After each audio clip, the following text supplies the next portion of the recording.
Good evening, everyone, and welcome to the City Council special meeting of September 6, 2017 at 5:30 p.m. I see no ministers out there, so if you will join me in a moment of silence prayer. Thank you.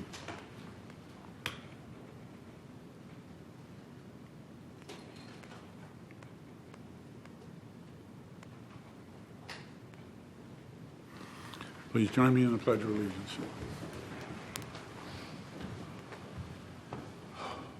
Pledge allegiance to the flag of the United States of America and to the republic for which it stands, one nation, under God, indivisible, with liberty and justice for all.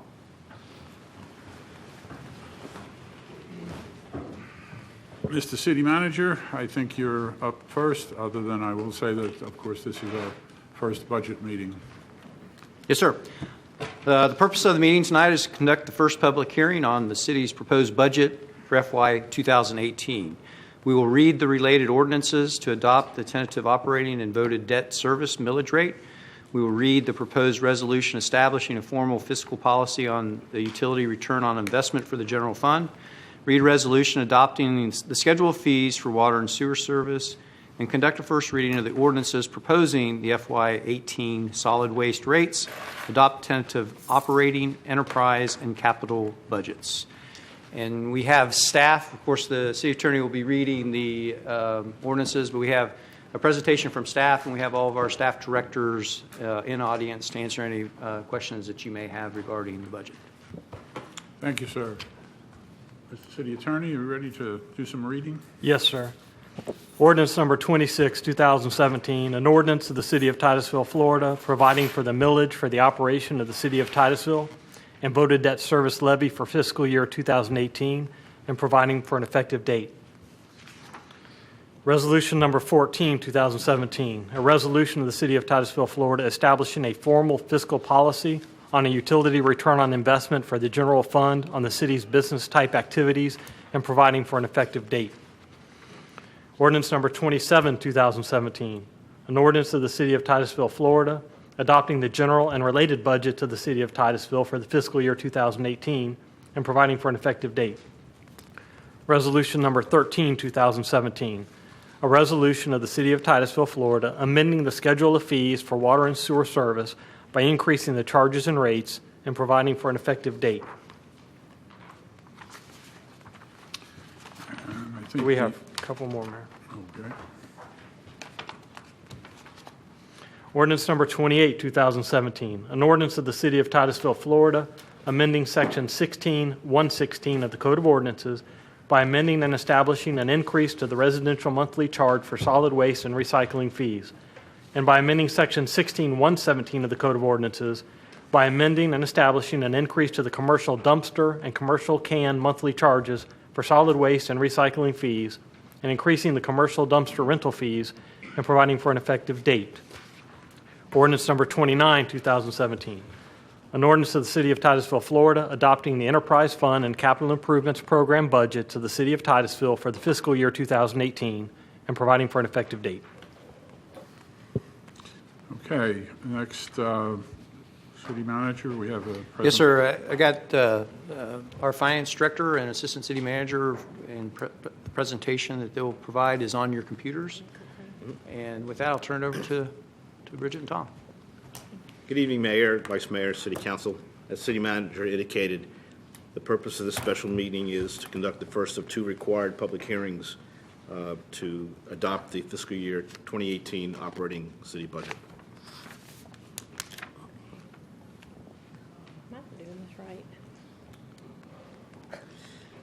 We're going to have to buy a new one of these. Okay, I don't feel as bad now that Tom's struggling with it. Oh, You're right. you probably need to turn it on. Oh, didn't know you did that. Operator I figured it out. I didn't. I'll confess. Good thing I don't work in IT. Just to recap the budget process to date, the City Manager's proposed budget was presented to Council on July 11th. It was built at a proposed budget millage rate of 7.6575 mils, which is current millage, and It also contained a requirement for the proposed voted debt millage rate of .4079 mils required to fund the general obligation riverfront acquisition bonds. Back on July 25th, Council approved a tentative millage rate of 7.9250 mils, which gives you added flexibility during the budget process. We conducted a budget workshop on August 16th, and as we stated before, this is the first of 2 public hearings, and the second, if things go well with the passage of Hurricane Irma, will be on September 14th, second and final.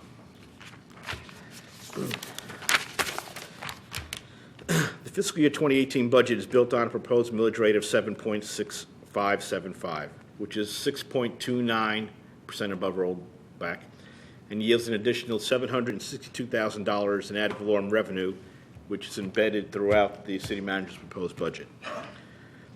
As the city manager already indicated, during the public hearing, we're required to discuss the percentage increase in the millage over the rollback rate to fund the general fund and the purposes for which the ad valorem revenues are being increased. We'll also provide an opportunity to hear comments from the public regarding the increase in ad valorem revenues and millage. And the fiscal year 2018 approved tentative millage of 7.9250 mils is 10% above rollback, and that yields an additional $428,000 should council decide to allocate any of those funds during the next 2 public hearings. Gives you some flexibility should you decide to take up on it. As we stated earlier, the fiscal year 2018 budget is proposed at a millage rate that is 6.29% above the rollback rate, generates $762,000, and the proposed use of these dollars is for law enforcement, $615,000, for 9 radio consoles with hardware and software, 50 handheld radios, and for fire and emergency services, $165,000 for 44 handheld radios and 1 base radio. And this is required equipment in order to maintain interoperability with the Brevard County Sheriff's Office and other peer services, public safety services. So we need that equipment so that we can continue to talk to our the sheriff. This should look familiar to you. Back in January, we had a community workshop that was facilitated by Marilyn Crotty, and during that workshop, Council confirmed 4 overall goals: quality of life, economic development, financial stability, and efficient and effective services. And drilling down another level provided us with additional objectives to reach those goals, which staff used to allocate resources. When the department heads developed the city manager's proposed budget, we were provided a number of budget priorities by the city manager. The first and foremost was to continue to invest in employees through pay adjustments, benefits, pensions, and best practices for professional development.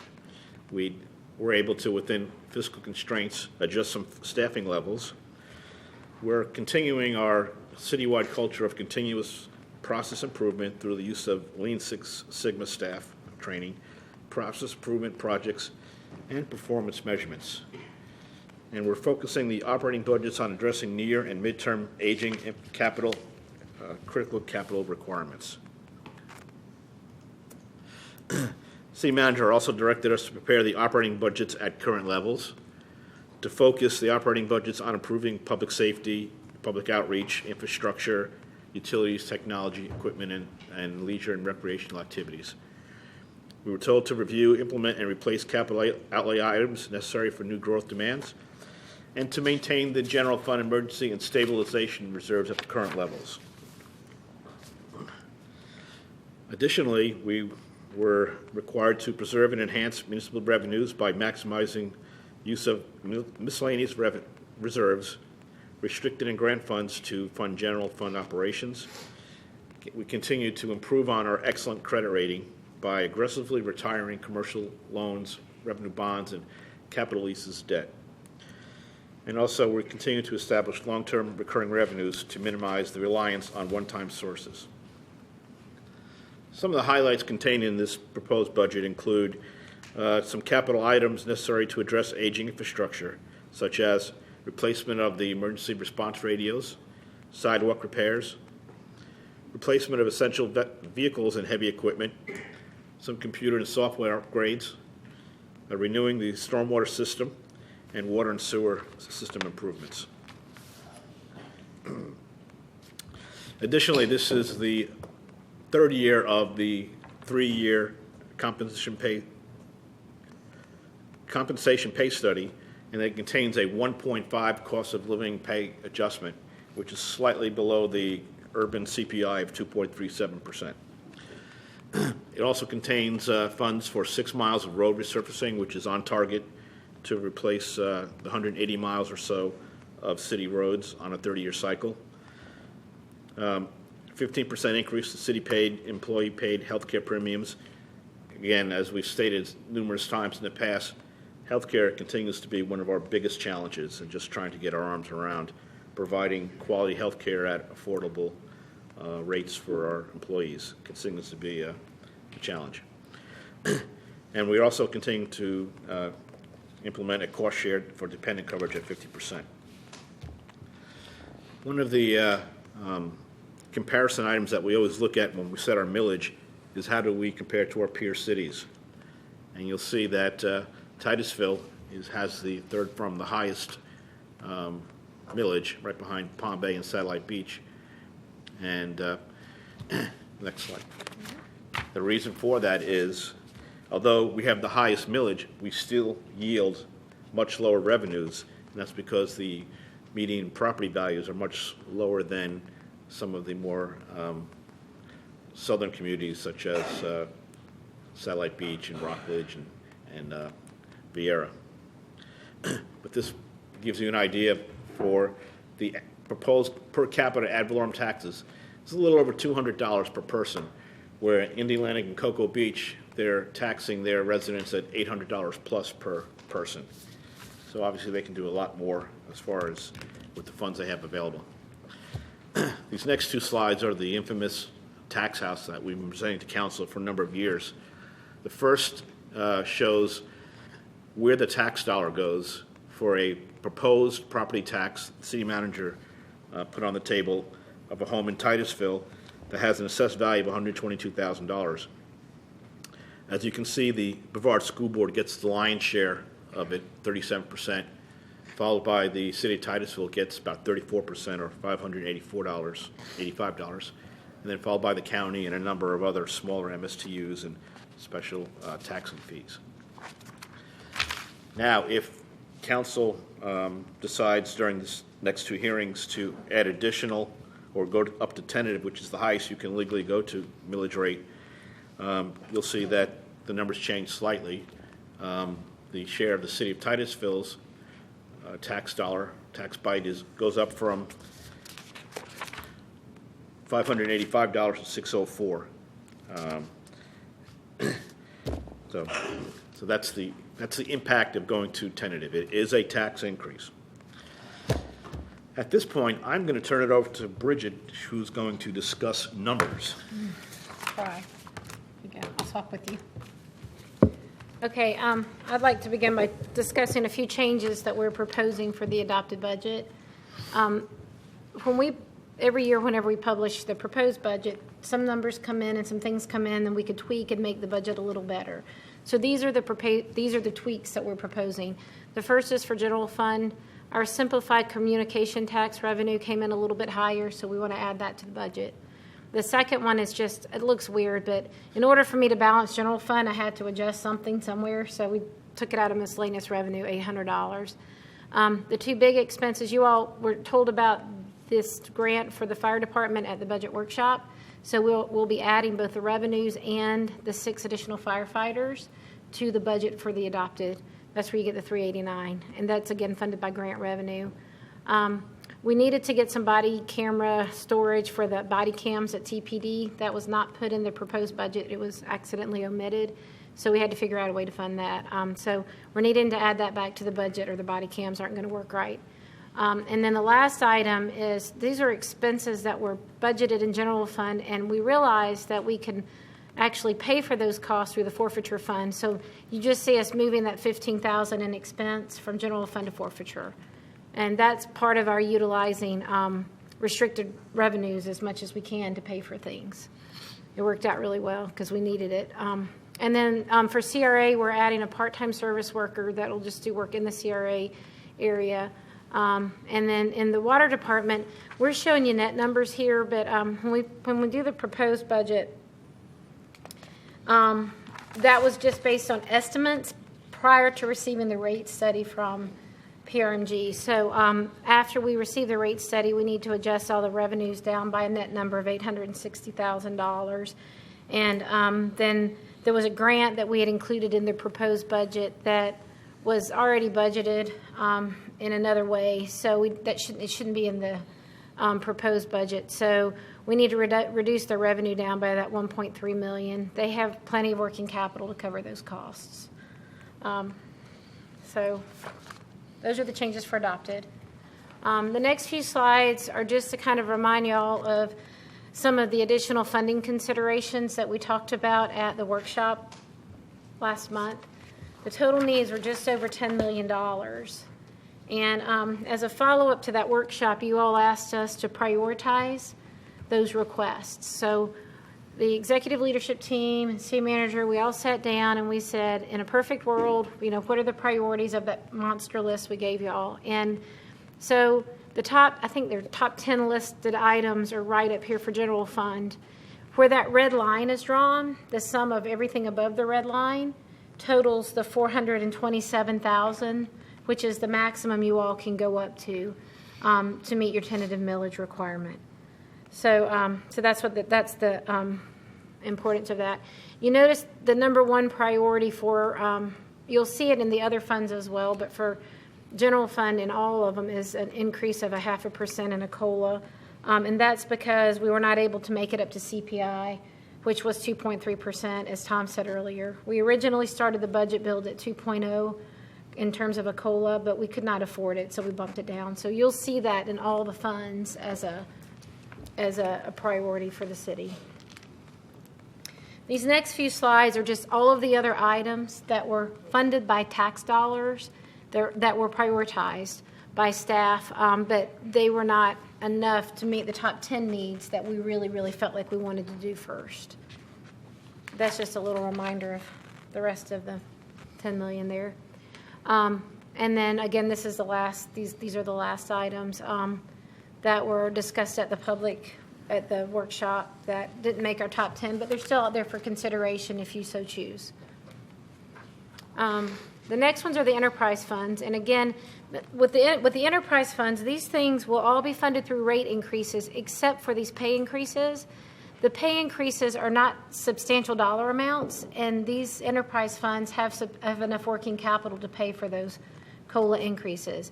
If you choose to do that for general fund, we also have to do it for enterprise. So, but all of the rest of the items outside of the COLAs would require rate increase to fund. And then this is the additional funding considerations for the internal service funds. And you can see most of these have to do with pay increases, and then the other ones are some longer-term needs that the city knows we're going to have to do down the road. But we've begun to fund them incrementally. This is just the balance. So according to state statute, both the first and final public hearings, y'all must adopt millage rates before you adopt the operating and the capital budgets. The state requires that. The public may speak and ask questions before you adopt any budget and the related ordinances. That will be presented in a little while. Currently, we're recommending you all stick with a tentatively adopted millage rate of 7.9250 and the voted debt millage rate of 4.079. You do have the option to reduce it at this point in time, but if you do, you cannot go higher at the next public hearing. And then now, I'm going to let Richard read the ordinances. You already did, so we don't have to read them again? Okay. Then we can skip those two slides. Then again, I'm just repeating here are the recommendations of staff for council, and the order in which we need to adopt everything. That's it. Thank you. That's a lot.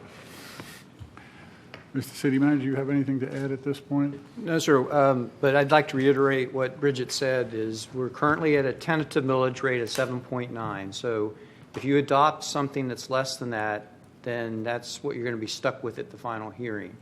So although we'll deliberate and get public comment, it probably would not be prudent for you to go lower during this meeting than that, and then we can do the final at the final budget hearing. It will allow you some time and a little bit more flexibility at the final hearing. Okay. Go right ahead. So just want to clarify, at the next budget hearing, so if we leave it at the 7.925 now, at the next budget hearing, we can go lower and adopt the lower. That's correct. Okay. And that will be when you, it's your final budget hearing, will be when you adopt the millage rate. Okay, perfect. Thank you. And I'd also like to confirm for you, whatever you set tonight, you cannot go higher at your next meeting. You can go lower, but you cannot go higher at your next meeting. Okay, anyone else? And sir, that would be it for staff, and I think your next is the public comment. Okay, unless the council had anything else, I guess not. We're open for public comment. There's two members of the public out there. Would you like to speak this evening? Would you like to speak this evening on anything? No, I thought this. Sir, if you're going to speak, you got to come up here. All right. We got our property tax. And Could we have your name, sir? And your Vernon address? Harrison. I live on Alexander Drive. All right. Okay. We came here because this was supposed to be a property tax meeting. It says so on the back, and it's not. It's not? No. I mean, it doesn't appear to be. This is about the city's budget, not about my property tax. It is. What do you think your property tax is? I understand, but my house payment went up $120 this year, which may not be a lot to some people, but it's a lot to me. And my insurance went up another $40, which pushed it to $160. Is this your personal insurance? My homeowners, and that's a lot. My wife's disabled, so the only real income is mine, and $160 a month is a lot. And I'd just like you guys to consider that. I know the city needs things done. We had a sidewalk fixed near our house.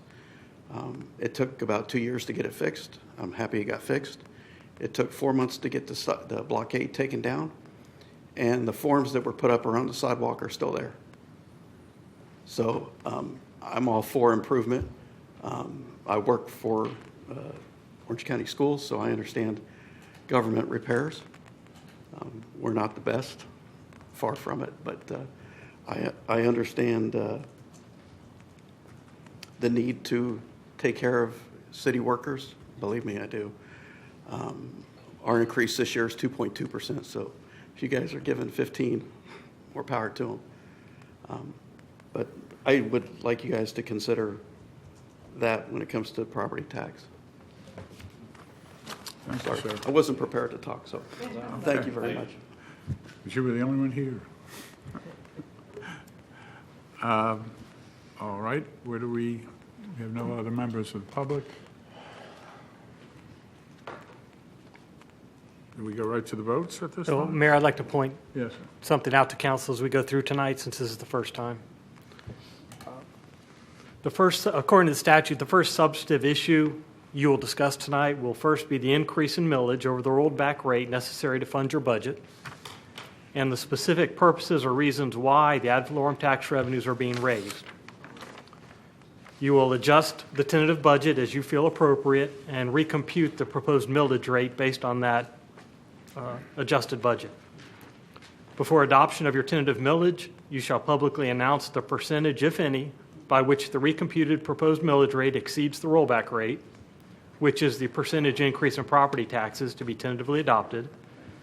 You will then first adopt a tentative millage rate and then adopt a tentative budget. Okay, we start with the increase in millage. Yes, sir. And the increase in millage is to 7.6575, is 6.29 over rollback, which generated $762,000. Of that $762,000, $615,000 went to law enforcement for 9 radio consoles and hardware and software and 50 handheld radios. Additionally, the fire and emergency services is $165,000, which is 44 handheld radios and 1 base station. And this has been a 3-year project that upgrades our communication systems with the county, and we've chipped away at it the last 2 years, but this is the final chunk of it. Was that the specific purposes and reasons? To upgrade our equipment, sir, so we can communicate with the county. Okay.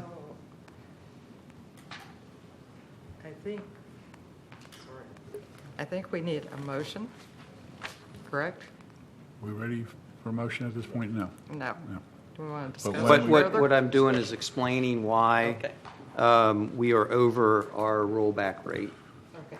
I've explained the amount that we're over, which is 6.29. It's generated an additional $762,000. Of that, in this budget, $780,000 went to improve our communications systems. I see I have anything further? No, sir. Some lights here. City Attorney, was that from before? Yes. Okay. And Vice Mayor? Thank you, sir. And so just for my clarity, so thank you for the addition of the additional funding considerations.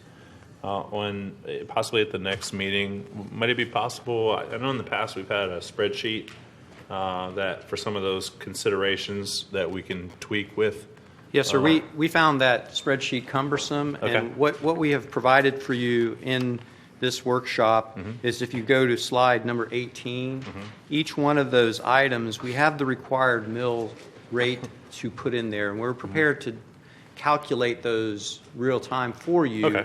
So that you know what effects that will have on the millage rate. That's perfect. Thank you. We just found that spreadsheet rather cumbersome, and we spent a lot of time trying to work the spreadsheet rather than work on the budget. I understand that. Thank you. I appreciate that. So I guess number one, also, the special events, we had originally budgeted 80,000. Are we still at that 80,000? That's correct. And I have a copy of the special events. If you would like a copy of that, it's hard copy. right. Should council want to consider adjusting that. And That is the only non-core function that is built into this budget. Correct. And then, not mentioned at a previous meeting, but I did have community members bring this idea up, and I think it would fall in the wheelhouse of probably neighborhood services. But in short, members from the South Street Target area were looking for some kind of assistance or program engaging repainting of houses, with the idea of if it's about $1,500 a house, I'll just say that probably with some free labor and some neighborhood services, if there was a potential to budget a $4,000 trial period, one-time shot to see if we can get a program off the ground, with the idea that it could be be it reimbursable. I think when we work the details, but we have a rehab program, so I don't think that that's a real stretch. But in short, the idea would be that folks within a community who can't afford to paint the house, but can get some friends to do it and can get out there. And I think it kind of follows the premise of what we've been doing. Previous Mayor Tully always used to say, beauty begets beauty. And I believe I hold that true. And so that would be one consideration that I would look for. I'd be happy to have members of the community maybe come up and explain it a little bit better than I do, but I get the gist of what they're trying to do. In short, clean up the community for folks that may not potentially have the money to do so. And I think it would probably go a long way within the community. So, and I'm flexible. I think that $3,000 to $4,000 gets us maybe 2 or 3 houses done, and that's a reasonable start to see if the community is going to pick up and actually do it or not. And I think in the scope of the entire budget, we can probably work that out. Also, my apologies, sir. And Where you started with the general fund special events grants, is that where you're proposing to get that money from? Most definitely. And then the second one is I would have interest just in understanding the 2 dispatchers for law enforcement, and where I definitely if it's going to enhance service, if it's going to make calls faster, if it's going to relieve pressure, relieve tension, I'm comfortable. I don't know if one is better than none, or two operationally is what you got to have. So if you can help me understand, Chief, that'd be great. Absolutely. We are currently 6 short. 2 are going to get us closer. And with the growth of the city, as we all see, it's taxing very much on our comm center. And we're thrilled that the fire department got the SAFER grant, but now it's more folks out there to take care of. And our comm center takes care of both police and fire. So as our service level is increasing, so is the comm center exponentially. And they're also the call center for every emergency call out from every department throughout the city. Are they at a point to where they're in overtime at this point consistently? Yes, sir. Okay. We currently have 4 is the minimum staffing in there. So you have a primary police radio person, primary fire radio person, then you have a teletype that runs all the wants and warrants type things, and then that leaves 1 call taker. Yeah. You have 1 bad accident that could generate 30 cell phone calls, and that's 1 person. So if someone has to use the restroom, they're under. So this is just a matter of trying to get up. We tried this about 8-9 years ago, and that's when the bottom fell out. Yeah. So. Yeah, and I thank you for that, Chief. Yes, sir. I'll just be honest. If I'm at a point where I'm calling 911, I got to have someone there, and I can't imagine the stress and the pressures that those people have already, much less. I would be remiss if I didn't. We are still hitting our answering the 911 calls within the 10-second time frame.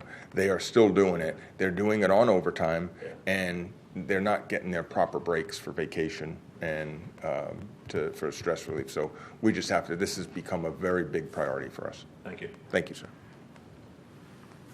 Thank you, Anything sir. else? Thank you. Just so we don't misquote Mayor Tully, it was beauty begets business, not beauty. Okay. Thank you, sir. So we won't be mad at us. All right. Thank you, sir. All right. Member Nelson? Well, I think you guys know where I come from. And one of the things that I do want to see happen in our community is Boys and Girls Club. And that's something that when we had the community meeting that people specifically asked for. I don't think they need a lot of money to come in. I think we gave, Mayor, we were the ones that gave the Fab Lab $50,000. North Brevard Economic Development Zone owed us, and we voted to give it to them. So I don't think $50,000 is maybe an appropriate figure, but I think some money to ask them to come in. This is some startup money. You're going into the South Street area. You're serving the South Street area. You're providing mentoring, tutoring, meals, because some of these kids don't eat, to these kids, and you're hopefully we'll have an apprenticeship program in that area, and we will be having them get jobs and come back and maybe make that area a little bit nicer, maybe make Titusville a little bit nicer, because they'll have jobs coming out. So that would be my request out of the special events grant. Okay, you're keeping track of these, I assume, City Manager? Yes, ma'am. As you recall, we had set special events grants at $80,000. So what dollar figure would you like us to cut the special events down to accomplish that? What do you think? I would say 30. I would say 30 toward a Boys and Girls Club. If we can partner with the school board, that would actually cut it down to 15. And I understand, Mr. Behringer understands this, but Dr. Blackburn said that you were at the meeting when they discussed if we asked to partner with the school will pay half. So I'm hoping you'll enlighten us how that works.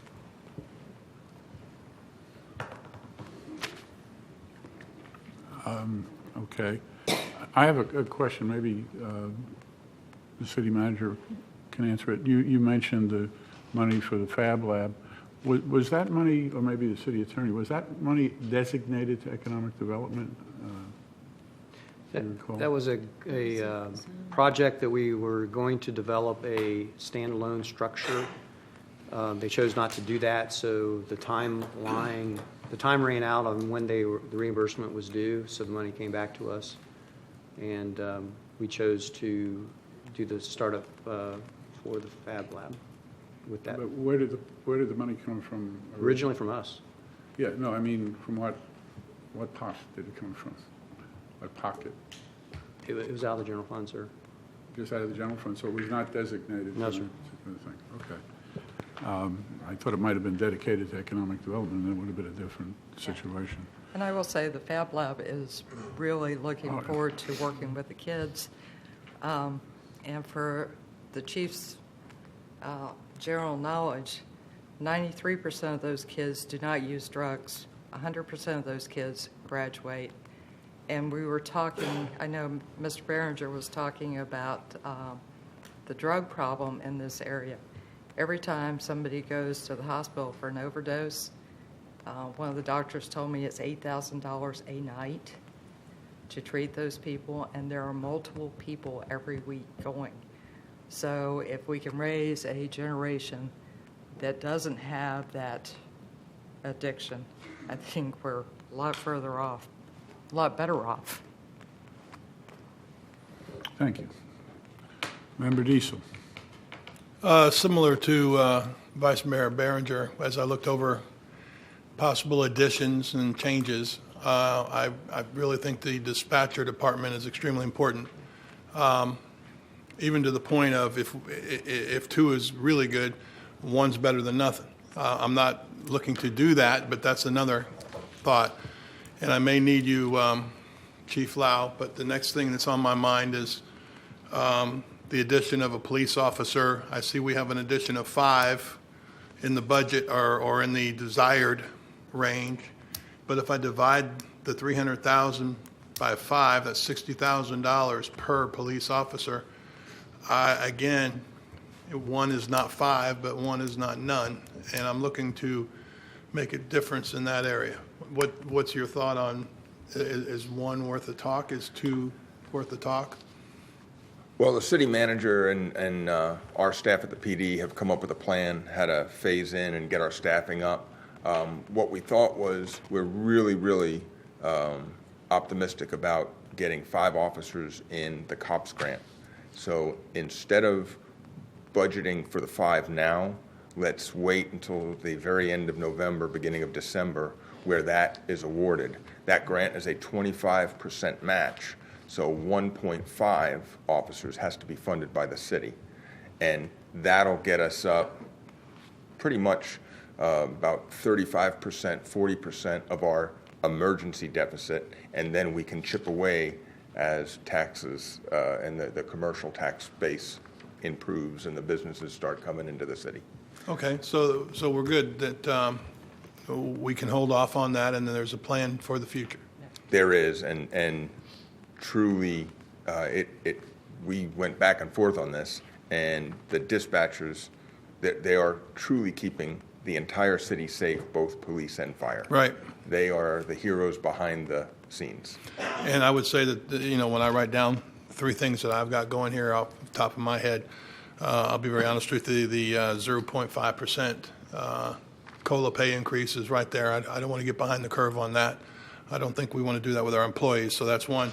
My next one was the dispatchers, and then I wanted to hear about police officers. So I like the dispatchers, as you said, they run the show.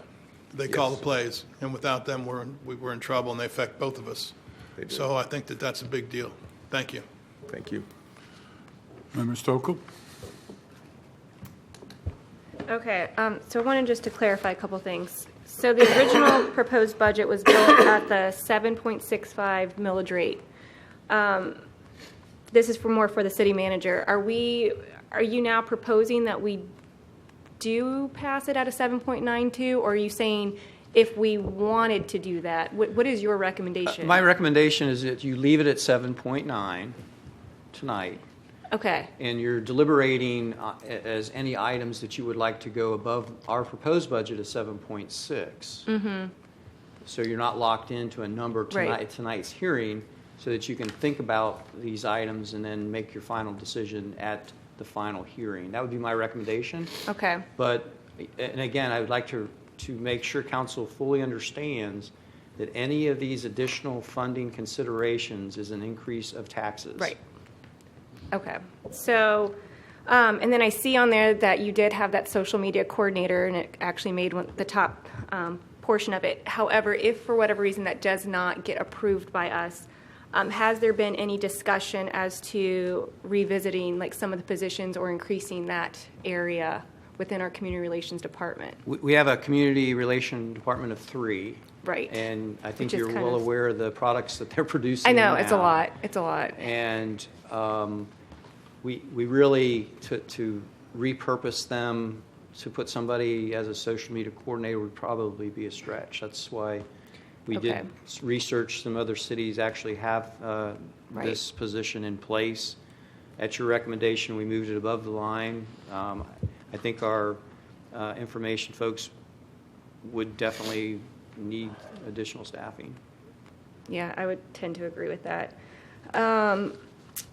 My other question related to the special event grants. Now, did these organizations put in for these events specifically for this year? Because, like I've heard Arts and Algorithms and Indian River Festival may be combined this year. So, do we know if these are accurate numbers of requests at this time, or is it? This is what was put in the requests from the individual organizations. Now, as we go through the year, some of these change. And Right. as an example, if Arts and Algorithm no longer wants to do theirs downtown and chooses to go elsewhere, what our proposed plan would be to redistribute that dollar amount to the other organizations. Okay. As you recall, we took during the budget process, it was $116,000. And what we did is we incrementally decreased by 35% all of the organizations, so council wouldn't have to pick and choose winners and losers. So what our plan would be is if one of those drops off, we'll just redistribute the remaining dollars to the remaining events. Okay. And then, again, speaking to Member Nelson's concerns, and if she's wanting to pull some money out of here for Boys and Girls Club, if in fact Arts and Algorithms and Indian River Festival are combining, or we may not need to actually give them, I think that's a total of almost $20,000, which would be a huge chunk, I think, for Boys and Girls Club. It may be worth investigating or looking into, rather Absolutely. than We'll just. go back to all the organizations Okay. and verify that their requests are valid. Okay.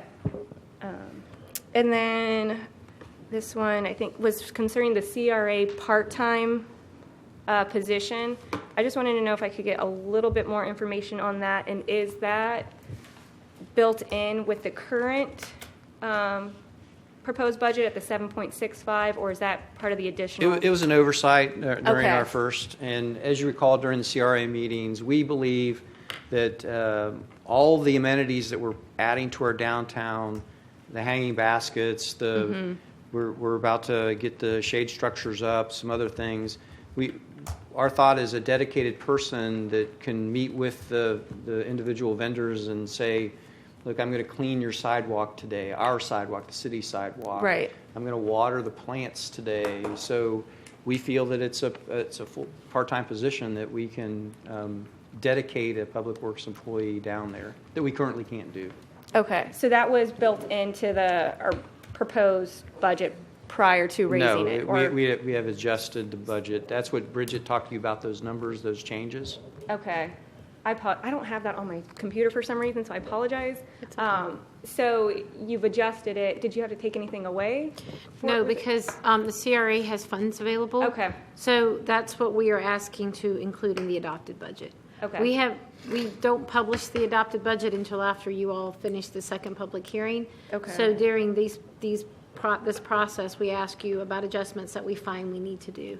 So that's why you see it that way. Okay, perfect. Thank you.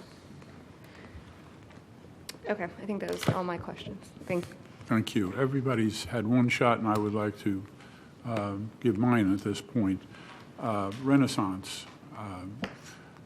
They ask was 30,000. I'm not thinking of that number, but I would like to know how the rest of council feels about giving Renaissance at least some amount of money for them to continue. Does anybody have a particular feeling on that? You can just hold up your hand if you do, because I'm going to hold those numbers. So. I guess my concern is this. I understand the last 2 years they have told them you need to be self-supporting. That's true. And each year they come back and ask for $30,000. And so this is year 3. And my thought is there are so many needs within the city. I think there was a time and a place for a Renaissance. I'm not sure if it's as valuable today as it was then. And I'm not sure if, given all our needs, if that's something we should fund. Okay, just. That's my thought. Yeah, no, that's fine. Off the top of I my don't head. think they got the $30,000. So I think the last one was 20,000 that they got. They have asked Oh, for okay. 30,000. Okay, I'm sorry, I thought it was 30. And Mayor, I would like to note that the TIF money that goes from the North Brevard Economic Development Zone, the city's portion of that TIF goes to the co-launch facility through GTR. Mm-hmm. That is true also. Anyone else have any feelings on it? Oh, sorry. No, if you want to go ahead. No, excuse me. Again, I would tend to agree with Councilwoman here because I'm not as familiar with them as I think most people on the council are. When I got to speak to them, I was the only person on the council that they didn't really know. Mayor Tully was there, but so I hesitate because I don't know that I can appreciate what they have done. So that's a concern for me before I throw out there they're not doing this or not doing that. But again, I'm also one who's concerned about because I've also heard that the term self-sufficient was tossed out there the last couple of years, and again, I don't feel like I have enough knowledge of what they've contributed. I think the folks who have been on the council already probably do, and you could probably give me some insight. But I don't really have a great insight for what they've done. But I have heard that they were to be self-sufficient by now. I don't believe they are if they're asking for $30,000. And I've got all kinds of different places that I need to find $30,000. And again, I'm not proposing giving them $30,000. No, I know you're not. I'm simply saying that, the flip side of my not knowing what they've done and not wanting to be negative in any way towards them, because apparently they've done a lot of good things and certainly, if nothing else, added spirit to the city of Titusville. But I've got a whole list of special events that add spirit to the city of Titusville, and they've all been cut 35%. Is that it? 35%. So far, and then, yeah, I mean, you're going to go down to 46,000 from 80,000 if the proposals that were already discussed. Okay, well, I guess that answers my question. I don't see an overwhelming number of people wanting to support it. Thank you. Okay. Member Berenger. Thank you. I mean, Vice Mayor Berenger. Thank you, sir. So, Member Stokel, I think one of the things that you had mentioned was, either adjustments to special events midstream or so on and so on. My thought on that is that if we come out of the budget and there is a clear message to those folks who have submitted, what it does is gives them opportunity to prepare in lieu of midstream or mid-year kicking out money, and it may be bonus money for them, but that message, what I think I've seen in the past is that it makes it an uncertain process, and for some entities, the certainty of the process is as important as receiving the money, because one of the challenges that we run into is how do we make sure that there's equity, not a matter of who gets chose, but why did this guy get more money midstream when last year I couldn't get money? And that question within definite portions of our community is a valid question. And so I've just seen that sometimes in the process of making mid-year adjustments for an event, even if it's to the bonus, leads to folks going, there's inconsistency. When it makes all the sense in the world up here, but it just doesn't translate well. So I would just caution on whatever we roll with, and then we ride it out and go from there.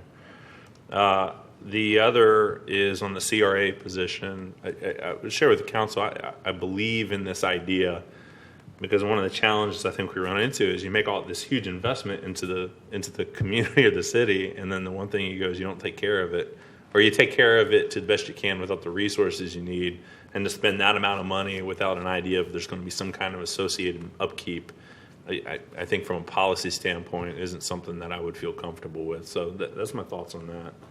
I did have a question on,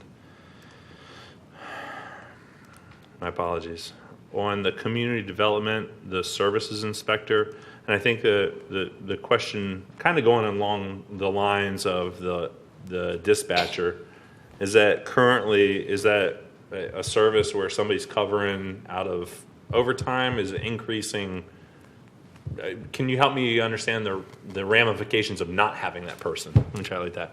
Sure. Right now, we have 3 positions. We have 2 people. It took us a year last time to fill 1. So what we have is we don't have enough people to go out and do the site inspections when people want to put in, like, the water and the sewer lines in a large project. So what's happened is the 2 people that we do have are working significant overtime to fill that. And the more development we get, the longer it's going to take us to get to that. Yeah. So thank you. I think from that, my understanding, and I think this goes along with the law enforcement. I understand that the required mills is as stated, but I think that even in taking a crack at it, that somewhere maybe 3/4 through the year, if you actually pick someone up, reduce the overtime, you're not spending the extra money on overtime.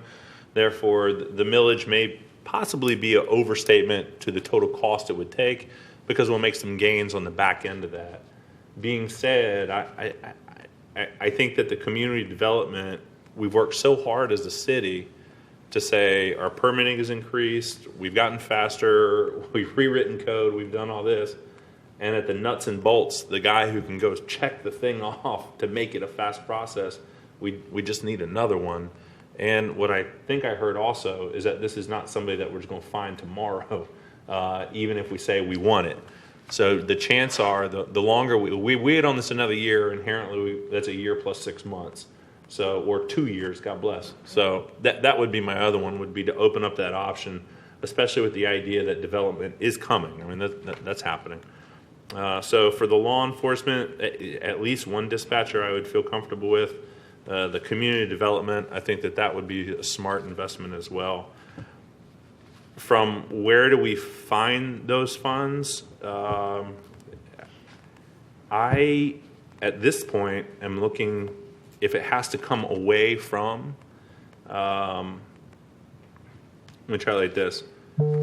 In lieu of the COLA pay increase, I would take those 2 positions for the raise of millage with the idea of this.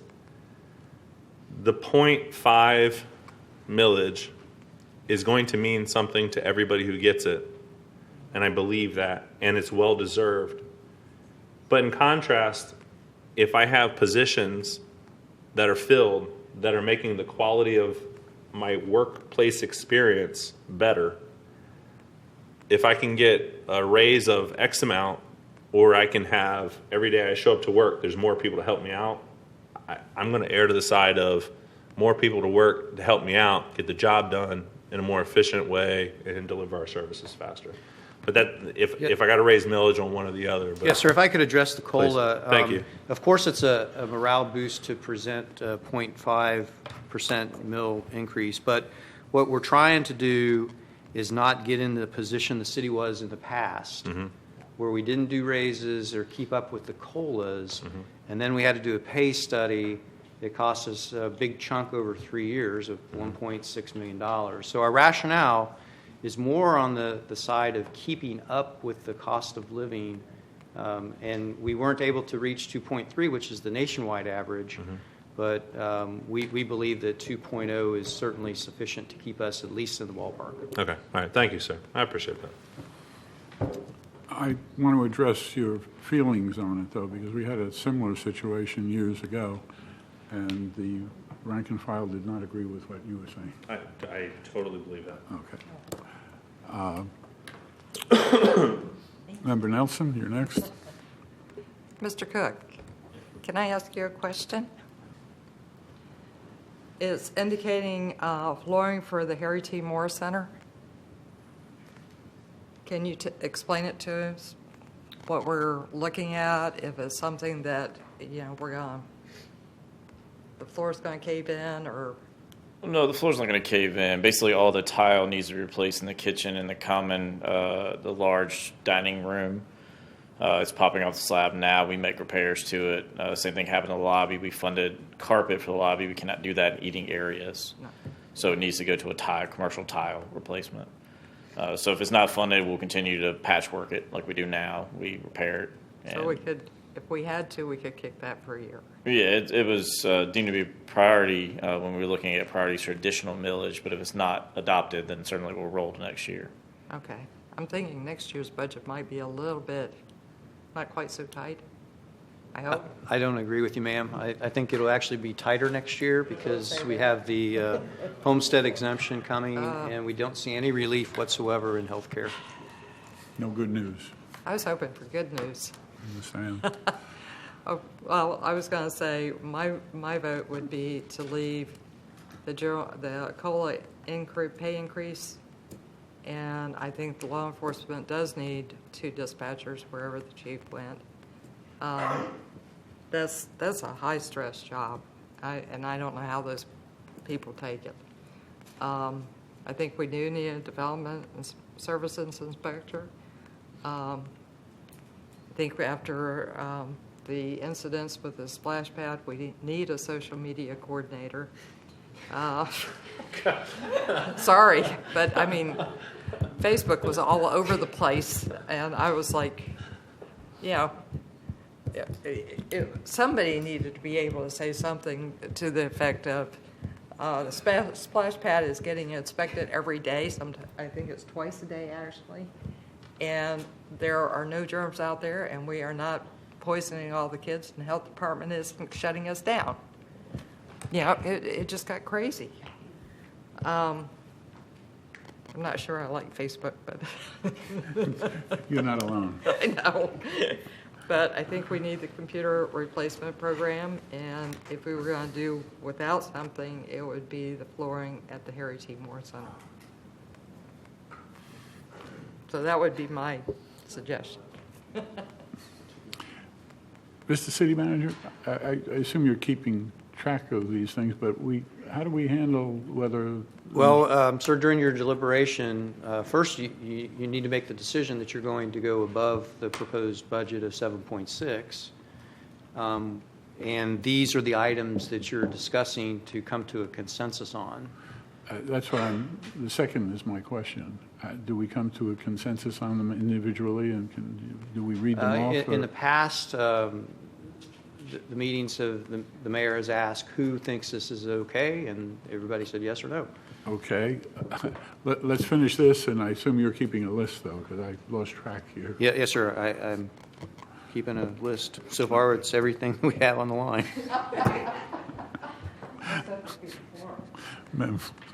Member Diesel?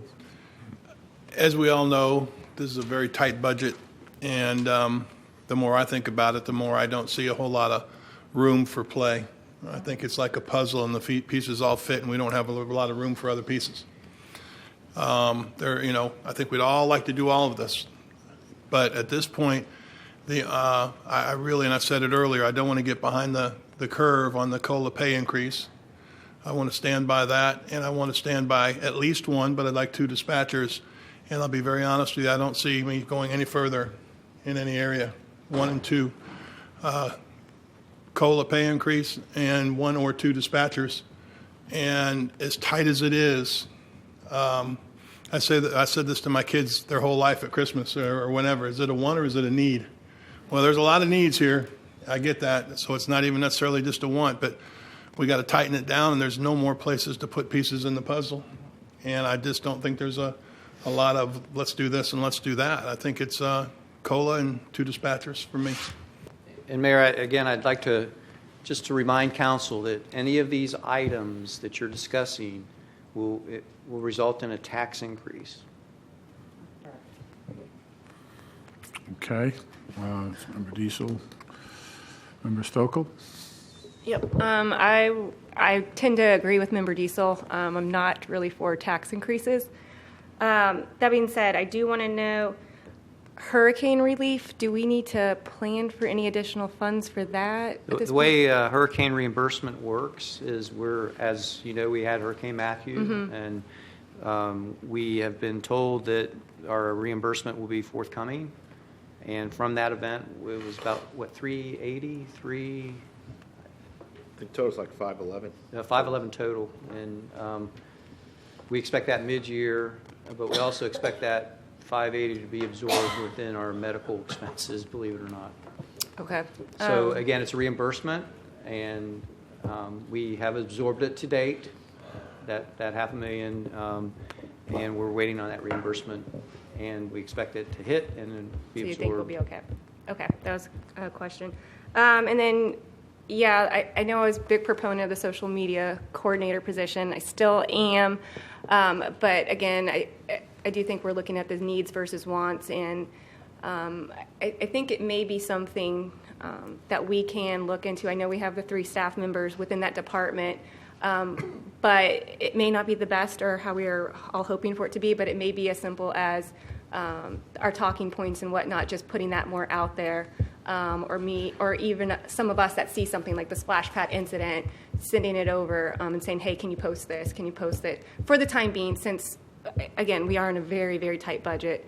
But yeah, I just want to reiterate, I kind of, again, agree with Member Diesel. I'm not really looking to go past the top 2 at this point. Okay, thank you. Vice Mayor? Thank you. City Manager, can you help me out? Can you help me better understand for the Development Service Inspector, if we don't fund that, and it's something that it takes a while to fill that position, and knowing next year is going to be a year that's going to be tight, how do we ever get that guy? Or how do we ever get that person? It's a very specialized skill set that has several qualifications that the person has to meet, hours and certifications in there. It's a high-demand job right now because of the amount of growth that the county and the local area is experiencing. So to answer your question, it took us well over a year to hire the last one. We're very pleased with the one we got, but it's a very specialized skill set that's hard to find. And I can't tell you how long it'll take us to get that person. So, and I just want to make sure I have a realistic expectation. If we don't fund it this year, we don't have money for it, so we're not going to post for it, I would presume. That's correct. So now we're a year out in a phase where Titusville's growing, and it takes, I'm going to split the difference to say 6 months, but I think it's going to take longer than that. So now we're 2 years out on a time where we're experiencing growth. And I'll just share with you, I'm trying to envision Titusville like it is the transition from Apollo to the shuttle program. We are ramping up, and there's an opportunity to capture a lot of folks who are moving here and build a great reputation on being a business-friendly community and so forth and so on. I look at it as an economic development issue, and if we don't allocate it, and it's painful, right? Because here's what I think is going to happen. We're going to allocate it, we're going to raise taxes, and the money's going to sit there for a year, and we'll have it committed, and that's part of the deal. But in the same sense, I don't know of another way, sir, to communicate, please go post it, but we're not going to fund it. And, Sir, I can't post it if there's no budget behind it. right, and that's a rock and a hard place, and I would rather err to the side of let's get it done, because I think next year there's no chance. I mean, it's not going to happen. You through? Thank you. Oh, wait a minute. Now we're to, No, I was on there. What happened? I didn't take it off. I must have it. Okay. Well, I'll let you Sorry speak. about Can I speak? Well, Sure. you go ahead with what you do. Well, I wanted to ask a question, Ms. Busaka. I hate to have you walk all the way forward. Sorry about that. But I think this would help Mr. Behringer and myself. Right now, how long does it take to get I'm a developer and I'm calling and I'm saying, I need an inspector, how long does it take to get him out there? What's the time delay? Well, there's not a specific time. Okay. If the inspector's job, the one he's on right now, is short and easy, then they might be out the next day. Okay. If it's a complicated project and they have to spend a day or two doing that inspection, then it will take that long for the next person to wait. Do we know what maybe an average time is? No, but I could go back and see if we could figure that out for you for the next meeting, if that would be helpful. I think it'd be helpful. What do you think? Oh, so I think additionally, I'm sorry. Thank you. Mayor, it would be helpful. Yeah, I think it would be helpful. I think so. And Barron, should we thank you. input on that? And specific to that, I would be interested to see how much overtime we're paying on that position, and just rolling calendar 1 year, because if that potential is that it is time and a half times X amount, we may be already paying for half of the salary already, and just not having the body. And Okay. so, I'll be happy to get that information for you. all right, thank you. Thank you. Thank you. Sorry. No, it's all right. I think we're to the hard part. The asking and all the things are certainly for the most part deserving, but now we've got to make some tough choices on it. City manager, I think the best way would be to go through them individually and just let's see what council has consensus looks on each one. Sure. All right? No, do you have them? Yes, sir. The general fund COLA of 5%? Yes. Feelings? Yes? Yes. Dan? Yes. Yes for me? Yeah. Yes? Okay. The dispatchers, and there was discussion between 1 or 2 or both or 2 or 1. I'm not quite sure. I prefer to, but one's better than none, so I'm a yes, whatever we go. Yes. I'd go yes for 1. I'm yes at looking at both, 1 or 2. Yeah, same 3 to 2. I think that's 2 dispatchers. No. That's right. I heard 2. 1, 1, and 1. Oh, did you say 2 or 1? I said I would like to, but one's better than none, so I'm for whatever we can get into the budget. I prefer 2. Oh, all right, then it's 2. Next is the community development. No. I don't want to say no until I have the information from Ms. Masaga.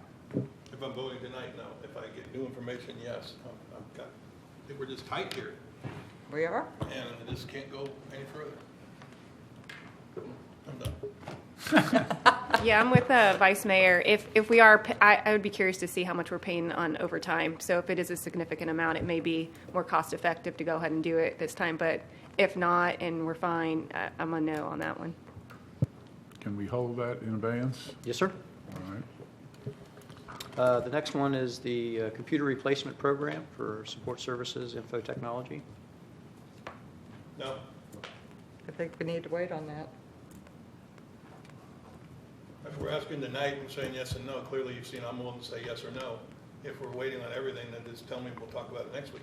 Oh, no, I'm saying, not talking about this, I'm saying that this is something that we may look at next year, but it's not something for this year. So there's 2 no's. I'll make it a third no. No. Unanimous. Next is community. I'm sorry. Next is community relations, social media coordinator. I keep going first. No. No, you want me to go? Go to Well, sir. we can rotate it if you'd like. I'm going to go down the line from there on if you know the truth. I'd love to have the position I filled. would too, but But no. I think we can do without it. Yeah, I at think we this can point. get a little bit creative with what we're doing and hold off on it for the time being. I think we already are creative on it. Okay, I have some more ideas, guys, that I may be bringing up, just so you know. We'll talk about it at a later time. And the last is the Public Works Harry T. Moore Center floor replacement. Sounds like we can make it another year. I mean, I get that. I'm in education. We've done that with a lot of floors in our place. So at this point, simply because of the budget tightness, I'm a no. No. I have to go with you on that. It sounds like something we can unfortunately not do at this point. And we can wait. No. Unanimous? Sarah? Didn't hear you. Now, just to clarify, we've gone through those items, which I heard consensus on a COLA and 2 dispatchers and more information on the community development inspector. Are there any items that are below the red line that you would like to consider to pull up above the red line, and then see if there's any further deliberation that you'd like to do with those items? Sir, I have a question. Oh, sorry. Yes. Vice Mayor. And for clarity, we're only discussing the red line, not special event adjustments at this point. What I've heard to date is a proposal to decrease special events down $34,000, which $30,000 goes to startup costs for Boys and Girls Clubs and $4,000 to special events neighborhood painting project.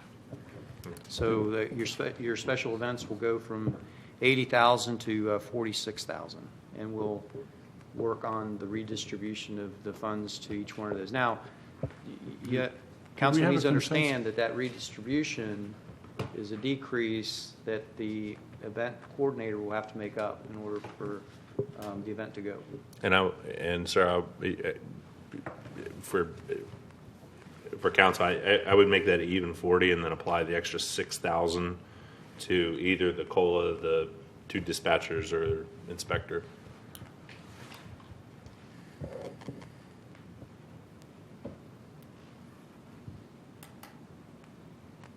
Go ahead. Can I go ahead? I think right now, I'd just assume leave it at 46. Ma'am, if you could Oh, put your sorry. microphone on. I thought I had it back on. Your light was up, I'm sorry. And the other piece of, we really haven't deliberated on the Boys and Girls proposal nor the Vice Mayor's proposal. Correct, correct. I was going to say right now, I think I would leave it at 46. I know it's not an even number, but I think I'd rather do that. Member Stokel? And I just wanted to clarify on there with the city manager, if we could get more information on the arts and algorithms and Indian River Festival in particular. Just if they need that much, it's just a big chunk, and if they are combining their event, do they still need that amount? Because if we're talking about potentially 4,000 allocation or a 15,000 or 30,000, I mean, that could help out with some of these other things that are requesting, or even going into the COLA or whatnot to kind of decrease our millage rate again. So I would just feel more comfortable before giving them that big chunk, knowing a little bit more about it. Absolutely. We'll go back and re-verify all the events to make sure that the amount that they're requesting is still valid and that the events still go. Okay, thanks. Okay. You mentioned deliberating on the ones that we have Yes, sir. not- You had 2 proposals, one from Vice Mayor Behringer for $4,000 to do a neighborhood painting project, and another proposal by Councilmember Nelson for $30,000 to do a Boys and Girls startup. Member Diesel? Are these, or just to remind myself, these are both coming from the special events grants? I believe both members said that that's where they would like that money to come from. City manager, and you know, because as much as I have said in the past, I want to be fair, and I've spoken about how special events need to have a shared expense deal here.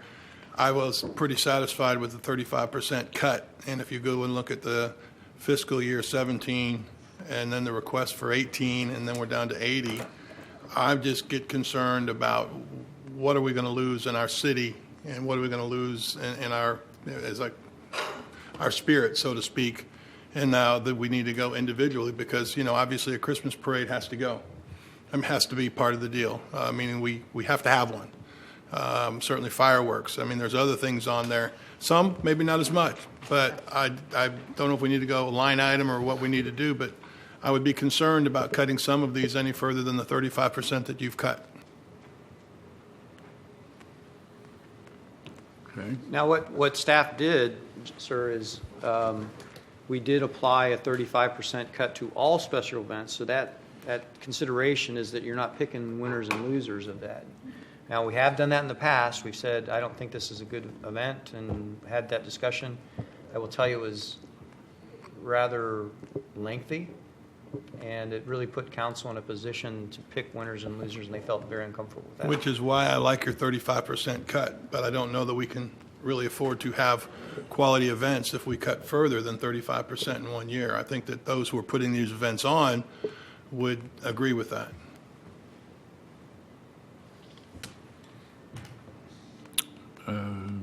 Member Nelson. I understand what you're saying.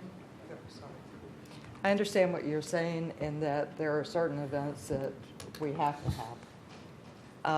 On the other hand, I'm looking at this list, and we're showing $11,200 for arts and algorithms, and I'd be curious about the number of people who actually attended last year, because it seems like we are spending a lot of money on a very small group.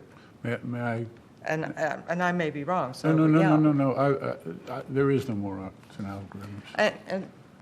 I attended the meeting. I'm liaison there, and Okay. that was put away. They are going to do. I think it's in a different type of Indian River Festival. Okay. So the arts and algorithms, Mr. Member Diesel is out, so that's $11,200. Well, we need to hear that from Renaissance officially. I'm just Okay. giving my opinion, and it's a strong one, that it's not going to happen. But as the city manager said, he's going to go back and check all of these to see that they're. So do we need to wait until we get that kind of answer? I don't see how we can do otherwise. City manager, do you? Can we do that? You certainly can, but We I could think strike it, I what we guess. need, staff probably needs a little bit more guidance. If during your deliberations you decide not to fund Boys and Girls Club or Vice Member Behringer's proposal, then the discussion's over with at that point. Yes. We could also strike arts and algorithms as not being something we want to do, period. Yeah, and I think Member Stokel said that she would like to apply that to the COLA. Okay. Does that work out for our purposes here? Well, I think what her view is, and correct me if I'm wrong, but what her view is by diverting that money from the special events fund, you're not increasing taxes. Okay. I like to hear that. I'm not sure how that works out. It sounds like a good idea. How does everybody else feel about it? Yeah, discussion on that. Go ahead, you're up. So let me. And help me if I'm not seeing this right. Currently, we've got three things that are above the line from the previous discussion, which increases our millage about 1.2, something like that. 0.12. If we pretended to do the COLA, the 2 dispatchers, and a service inspector, that is unpaid for. That is us going above what the proposed millage was for this budget, and that is us raising the millage rate. That's the only way we're coming up with that money at this point. The second discussion is that our special events discussion, there is the potential for a further reduction. If there's no further reduction, then this year folks get $80,000, they split the pot, and everybody on the list gets a chunk of change. At this point, with the 3 considerations from that were above the line, I am happy to engage further dialogue on those to figure out how much, what specifics, and so forth and so on, relative to even a millage increase, at least to review that after those calculations have been made. The second discussion is what I heard Member Nelson say, and then what myself say is a proposed deal.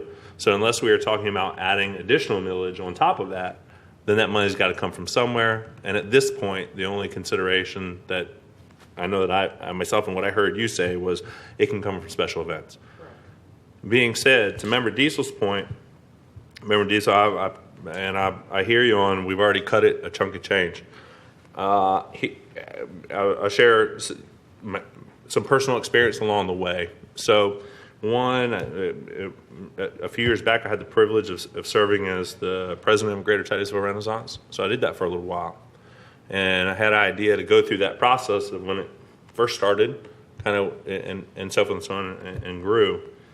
And I think that to other members' points, it's a matured organization at this point, and it's time to do. I think that self-sufficiency is a reality. I think that was always the proposed idea. I remember that when we first started talking about Greater Titusville Renaissance and the creation of the North Brevard Economic Development Zone, both here and at the Brevard County Commission, that I was in part of those discussions on the opposite side of that state. And I believe in the value that it adds. Being said, I also know from day one, part of the discussion was how do we fund this ongoing? As it's been a few years now, I think it's the obligation of that organization to do that, inclusive of events that they may be holding, such as whatever they may be participating in. I only use that as an example because if I take away even the request from 18 and I come back to fiscal year 17 and I break some of those down, I go, well, if you took the 17 budget, art and algorithms, maybe that goes away. The high school parade, that goes away this year. The food truck and the Hoolicious food truck, those are $10,000 in private vendors coming out, so forth and so on. And so that's a pretty heavy lift on street closure. So I'm going $10,000 for food trucks. It's fun, but I don't think that it has the bang that it has, because if it may have initially had, because if it did, then I think at this point it could be self-sufficient as a business model. So I'm really not excited about $10,000 to them. Indian River Festival is a re-kick. I think that's going to happen I think that there's a private entity to work that out. Being said, I think that they owe some obligation on how are they going to do this moving forward. Let It Snow, great. Lights of Hope, great. Martin Luther King Day Parade, fantastic. Red, White, and Boom, fantastic. Chili Hook-Off, that's a mixed bag. I think that they, for years now, have been working on, they're going to have to come up with some more investment in that. And I say that as being a Rotarian for a while. So I think that's a fair. And then Titusville 150th, that one's gone, and the Veterans Day Parade's gone. So when you look at just the ones I didn't touch, you're at about $20,000. Somewhere about there. So I'm going $20,000 on some core ones that don't have a real opportunity to make big money, like the food trucks. Like, that's awesome, but they leave and go back to Orlando after taking all our money. Those kind of things. So I'm going 20 grand to some core events. That's pretty solid. And if we want to split it, Tico's been doing their deal for a long time. I think that they're self-sufficient at this point. And that's just, I hope to convey kind of why I'm saying why I would be comfortable with going to 40. I count 20 and I'm comfortable. There's an extra 20 in there to kind of add to whatever the case may be. So that's what I just share with you, kind of my thought process on it. Some of those things we already made decisions on. I totally agree. That's kind of my point of where I think the decision is there. And I think whatever's extra in 18, there's more in there we could do without. Speaking of, in contrast, do I want food trucks or do I want Boys and Girls Club where they're going to mentor kids and between the two, I'll take mentor the kids, especially in the South Street Target area. So, thank you. Member Stokel. Is this 35% cut on last year's budget or their request for this year? On the budget request for 18. Okay. And just a little history, incrementally, we started funding special events through our CRA at about 40,000. It jumped to 57.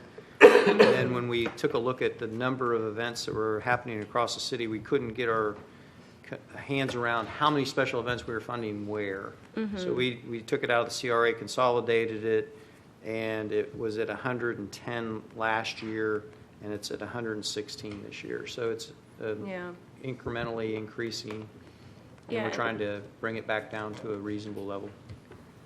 And I don't know how the rest of council feels about this. I'd be fine going line item by line item, because as I'm looking at some of these, first off, some of them didn't have a budget last year, so now they're new to the budget process. Some of them increased their budget proposals significantly, some of them just by a little. Some of them actually decreased. The food truck, they had 7,000 last year. It looks like they only requested $480 this year.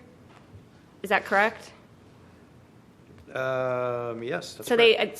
so like for, you know what I mean? Some of these are actually going down, and I'd hate to see, because we're just slashing at 35% down, where some of them are trying to be more self-sufficient and frugal, that we're just going to, and others are asking for more just to make that straight cut. I'd feel comfortable going down this list, and I think all of us probably have experienced or participated in most, if not all, of these events, to be able to say, hey, how do we feel about this? This is a strong event for our community. We need to keep this. We know what kind of goes into it. That's kind of my position on it. I'd prefer to go line item by it. If I could, I just found an error as you were talking about food trucks. The request was for 480. We decremented at 169, so their recommended funding would be 311. So if you make that line change. Okay.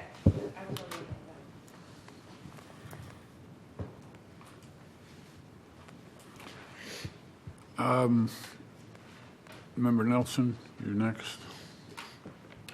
I don't have any problem going through it line by line, because I got to tell you, some of the events, I am not seeing that we as a city are really getting a return on the investment. I've been involved in them. I've enjoyed them, but I want to make sure that when we do them, that we are getting a return on our investment. And if we aren't getting the people out, then we need to cut those events loose. And you're right. I'd rather, instead of seeing another arts and algorithms, which we won't have, but if we were to have it, with 500 people, I'd rather see a Boys and Girls Club. I'd rather see the kids off the street, the chief not having to chase them, and the kids getting an education and doing something for our community. So that's where I'd rather spend the money. Member Diesel? Yeah, I have never been opposed to a line item if that's what we want to do. I've said at several meetings that I feel like some special events, and I'll be very honest with you, some of these special events that got approved in the past were not my favorite thing to watch, and I'll leave it at that. But that being said, I think that just like other things I've said, Parks and Rec is one I say this about all the time. I want to put the money where the people are. Yeah. And there are some things that there's, that Let It Snow. There's a lot of people down there. That has really become quite a Titusville tradition. The Martin Luther King Day Parade, I've never not been there for that, and I will hope to always be there for that. There are some that just get your heart beating. And there are others, and I think we've all picked on the food trucks enough, but now they're down to like $300. I don't know how hard I can pick on them. But, I've been by there where it looked like the old Kmart. So, I'm not trying to be rude. So I get it. I think we're on the same page. It's almost like, maybe we can, all select some and do what we need to do and maybe build up, get rid of some of the fat. Yeah, I think the drastic increase between 17 and 18's budget is the location changed into the Julia Street parking lot, so they were no longer closing roads. So I think that's where the expense. Okay, I hear a consensus of going line by line on it. Would we like to do line by the 18 request or by the 18 recommendation with the 35% decrease? Anybody have any feelings on that? Because I don't. I do it by the request. By the request? By the request. It's see probably where going to you're work out the same. Yeah. Would it be, and here's the rationale, would it be possible to go through a strike through just on event itself first? With the idea of that if we clear that pot of money hasn't changed, the distribution of that money may be different. So the value, right? All right, So- let's go just by name. And Mayor, Okay. can I add, Sure. since I'm a Don't mind. Titusville Rotary member, Yes. and I might get shot by the club, but I think you probably don't want me voting on the Rotary chili cook-off. Why? Because you're Because, member? yeah. No, you don't want you. I don't want That's Well, a that different- too. That's a different thing. We will respect your desire. Thank you. Sorry, yes, go ahead. I just want to clarify. So these recommended numbers, are these strictly for police, fire, road closure, and that's it? So That's if we are correct. going to nix something, those are the services they would not have provided by the city? That's correct. Okay. All right, let's just quickly go down the names of the events first. Arts and Algorithms, I would say that's out. The Astronaut High School Parade is out, because it's, that's not a request, right? No, sir, we needed to show that as a comparison between 17 and Okay, 18. well, that's out. Ben Strawn 5K. Anybody know anything about that? I do. It's for a young man, and I forget, he had a physical disability, and he had a physical disability. We'll put it that way. Thank you. It's for a young man. He had a physical disability. I forget the outcome of the young gentleman, but it's a fundraiser. It's a run where they do a fundraiser for him. So. It's a fundraiser for the individual or for? He passed away. So So for the organization, for muscular dystrophy or no, I forget but something along those lines. I'm assuming this is for road closure. I mean, is there a way they can move their event to, say, Chain of Lakes, where they wouldn't have to close the road, or? Yeah, I think last year the deal was they started somewhere in the downtown area, ran towards the bridge, ran back, finished up downtown, and kind of had an event downtown. Within the sidewalk area. So that was kind of the gist of it. But it's a running event that's a fundraiser, short version. So if we cut that amount, they could maybe not close all the roads, or close something other than US 1? You mean, could they have it elsewhere? Yeah. I don't Or know. potentially have it at Chain of Lakes, Yeah. maybe. We can put that one in abeyance for the city manager to estimate. Sir, I would be comfortable at this point for the removal of it. Remove it? Yeah. Okay. It's hard to say because we didn't fund it last year to know kind of where that. All right, let's not all go shouting. Ms. Stokel. I'm good. All right. You, Joe. Oh, I was going to say, can we hold it in abeyance and just sort of get those answers? That's what I said. Thank you. Sorry. No, that's great, that's fine. I think we should do that, just to see if there's somewhere else they can go, and, until we find that out, Yeah. we may not have to cut it, or we may cut it some more, but let it continue. Is everybody content with that? Yes. Wait till we have the information? I see a majority on that. Christmas parade, that's a good I think we one. need to keep That's- that one. That's what I'm going to keep. Florida Bike, I don't know what that is. I don't either. Does anybody, maybe Ms. Busaka, do you know what it is? The Florida Bike is the event that they're holding in Sample Point, isn't it? Just says Florida Bike. Yeah, we'll have to get you more information on that. Okay. Yeah. Okay. All right. Food truck, Which is now, what, 311? It's hard to yell at 311. No, but no. no, it's not. I It's mean, 622. No, there was a correction there, I think, that the city manager said. 311. Yeah. But Okay. is it an event that we want to sponsor? I think that's the question. I mean, I don't even know what 311 would get them at this point. I personally don't think, as has been pointed out by several people, that are they bringing something into the community, or are they taking something out of the community? I always felt like they were taking stuff out of the community. Well, my We do feeling have- would be to take food trucks. Yeah. I'm okay to cut. Everybody all right with that? Mm-hmm. Friday Night Live, that's all the Friday night things. My suggestion would be, let's leave that on the list and then come back on funding when a second go around. Anybody else have any feelings on Willing that? to kill it right now. I wouldn't want to kill it either, but I would like to perhaps see, again, The money goes where the people are. There are some Friday Night Live events that are fantastic. And there's some other ones, and I go to them sometimes now just to see how they're doing. Mike.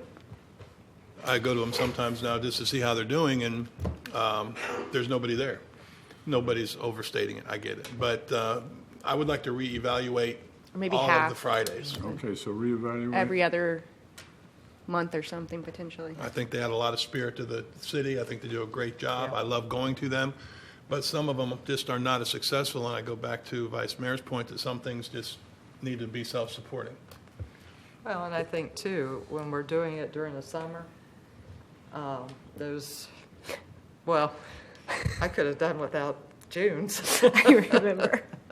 I really could have done without June's or July's, whichever it was. It was chocolate night, is all I remember. It's chocolate night. I could have done without chocolate night. Go ahead. But, May's okay. June, July, August, I mean, it's so hot down there. It's, It'd be interesting to see if we could get numbers potentially on them. And I don't know if they keep that information. Mr. City Manager, can you talk to the group and It would be very hard to estimate Yeah, the number of I people know. that attend those events. But if we did end up cutting it a little bit, maybe... they would yes, have to maybe reevaluate at that point, how many they want to do. Yeah, maybe you could ask them what events they would like to cut out. Mm-hmm. We're cutting back, and rather than do it, across the board, let's give them a chance to make the decision themselves. And they did increase their jump, like, I think, around 9,000. I think for your Friday Night Live, if you want to set a dollar amount, if you all agree with something, and then let them figure out what events they want to do. Okay? I agree. That's an Okay. idea. Good idea. Somebody want to set a dollar amount? Mayor, I would be happy, I truly would be happy to look at that. It would be I know it would be helpful for me if we went through the list first to see what we're just immediately going to cut out. Excuse me. I know it would be helpful for me if we can go through and just scratch the ones that they're not happening, and then come back on dollar amounts with the idea to see how much of adjustment can we make. You're talking about at the end of this exercise? Correct, sir. Yes, sir. Okay. All right. Thank you. We'll do it. Another food truck. A little more expensive on this one. I'm voting against the food trucks. I'm a no. I'm a no. Yeah, I'm a no, too. Okay. That one's out. Indian River Festival. I'm a no. I'm a no. This one's a little tough for me, just because I know that they're working on combining it with an art festival, I think, over at Titus Landing. So I've heard a little bit about it. It's just a little bit difficult for me to make a decision at this point to see And what they would need. And if they're doing it Titus They Landings. may not need, They may not need this. This is Right. basically road closure kind of money. I'm just guessing by the amount. So they're going to need a couple of off-duty officers, and that should be it. They and I don't shouldn't know need it. who's, and this goes back to actually the Greater Titusville Renaissance. I want to say they may be the ones in charge of this now, so I think it they may are. be, if we're not funding them, I don't know what's going to happen to it, honestly, at I this kind of point. like the idea of, again, letting them look at it. We'll tell them that we're cutting back on it and see what they can come in with a lesser amount. It was a very successful thing for many, many years, and it lost its Yeah. fervor, I guess you'd say. And events do that. And this, though, could be resurrected as a little bit different kind of Indian River Festival, and I'd like to see it be I think it's given just a in chance, but limbo right now. maybe they don't need that quite that much for it. So could you, City Manager, look at that as one of the ones you would go out and find information for us? Well, I think what the Vice Mayor is suggesting is we go through all these first and then provide guidance on what you would like for us to consider now. Okay, well, we'll leave that We only one. have a week to do this, and With a we've got a hurricane. too. Yeah. Hurricane? Really? Sorry, I commented on that. Yes, sir. Thank you. So Thank you. So I'll give you some personal history and insight of what I understand as the Indian River Festival. And I say that as I previously had served on the board for the Titusville Chamber Area of Commerce on the economic affairs. So for many years, the Indian River Festival was an event held by the Chamber of Commerce. And it was an event that it was a great community event. There was rides. I mean, it really fit, and it's the one I think that everybody kind of remembers that it worked really well.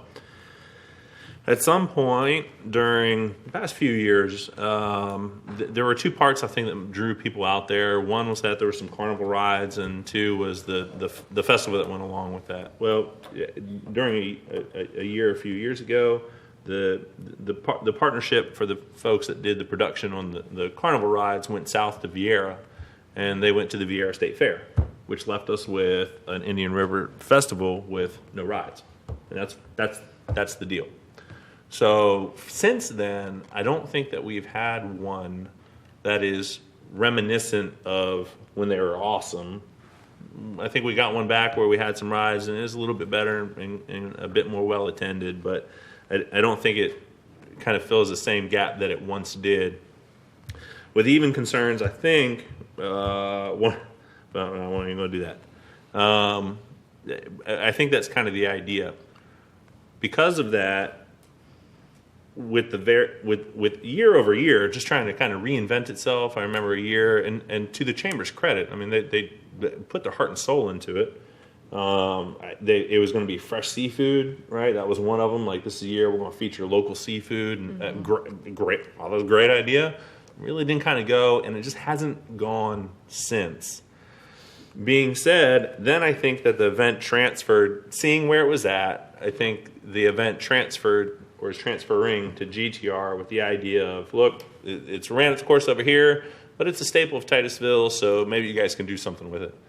Being said, at that point of the, I hope you can do something with it, combined at wherever it may go, I would like to see first, if this was a brand new submission of an event with no predicated expectation, I would be more apt to invest in that than I would an event that has been unable to reinvent itself for the past years.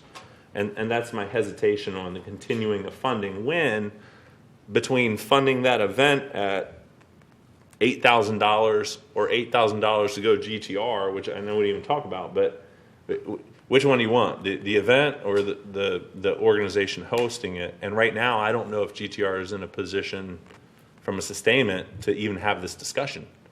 Like, if they're not able to fund themselves, how are they going to go out and go do events if it's not going to make them money? So this is kind of the dilemma I see. It may be an overextension, and in absence of us investing in it, would anybody pull it off? And if somebody could pull it off and I could see some community support for it, I would do it in a heartbeat. I just don't see that, just based off of the last few years. That was a good history, by the way. Thank you. And I was Thank you. involved with a lot of those. I was chairman Thank you. of it at one time. And it was a moneymaker when we got the act together. And it could be again. The Renaissance people, is my understanding, that's what they're doing, and they do expect to make money of it, and it's very possible. So I would hate to just discount it entirely based on past performance of a complete different show by different people. And so my feeling is to keep it there for some amount. If they don't need the road closing and so forth, maybe it's less than that $8,000. I thought we were going to do this at the end, by the way. So I would like to see it stay to some degree. I'm not going to determine the amount at this point, and maybe they can't do it. But I mean, maybe they can't do it if we don't. I would say they can't do it if we don't fund anything. I don't know if they can do it if we fund a lesser amount, but that's up to them. So I mean, maybe we cut that in half or something. I don't know. Anybody have any feelings on the amount we have allocated to it? I did want to make a comment. I attended the Indian River Festival last year, and they did close the road for 2 days, which is probably, if they close the road for 2 days this year, or if that was their plans, $8,000 makes sense, because that's about how much Close what road, if they're doing it? US 1. That's what they did last year, is they closed US 1. Oh, they're not having it in the park, in the, No, they had it downtown. And I went down there. It was not Friday. It was not well attended at all. who was the organization? It was GTR Was it? because Kathy was down there.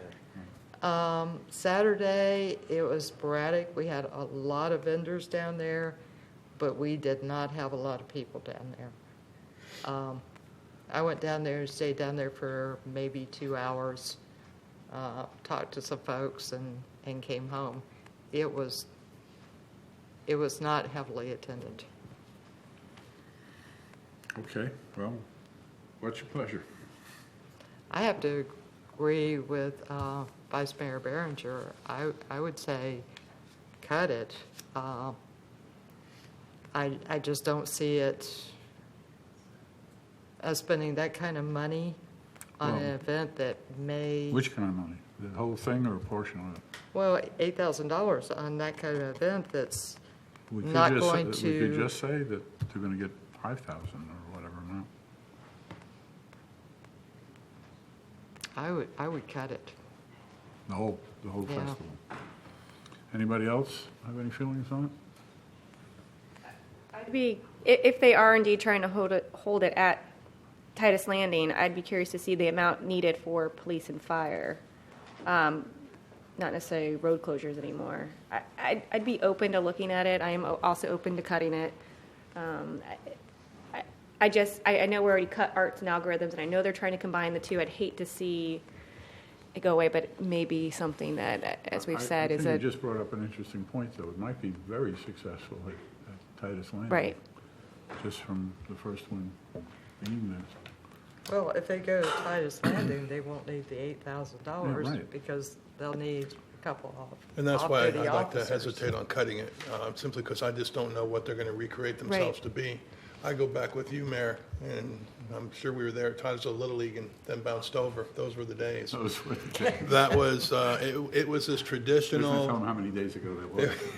That was yesterday. it was traditional then as St. Teresa's Fair is now. It was part of what you did in Titusville in that time of spring year. And it probably will never come back, but if they're going to try to recreate themselves and go to Titus Landing, and I just don't know all the inside scoop on that, I'd hate to sit here now and say, cut, we're not going to Right. help. We may need to hear more on that. Especially if we are not funding GTR this year Right. too. I'd hate to see just a big, I don't know, Can- the repercussions of all that. Can we ask them? Because we don't know about all the expenses as far as they're not doing roads and so forth. So Yeah. can we ask them for a re-ask on the city manager? It's up to council to decide what you want to do. Well, what if we go back to them and say, you're not going to get the 8,000, we'd like to know what's the very least you can do with, and make a decision on it at I that think point? you use the same analogy for Friday Night Live. You have, but I think Member Behringer wanted to go through the list first and then go back and look at dollar No, amounts that you're going to but set. he's the one who went into this one in depth. So we're here where we are, is what it is. Yes, sir, but I think what you're doing again is you're trying to make a dollar amount on an event. No, and- they're going to make the dollar amount. They're going to tell us how much they re-ask on it. And sir, I guess and I apologize if I opened up the discussion on changing the amounts. I was good on just kill it, but if it sounds like there's at least three of you that are going, well, let's review it. So would it be possible to continue to go through the list, leave that on, and then maybe come back on discussion on how much? Yes, sir. I've got three for discussion so far: is the 5K, the bike, Friday Night Live, and now the Indian River Festival. Okay, well, let's move on and come back, I guess. Let it snow. Yes. Yes. Yes. Lights of Hope.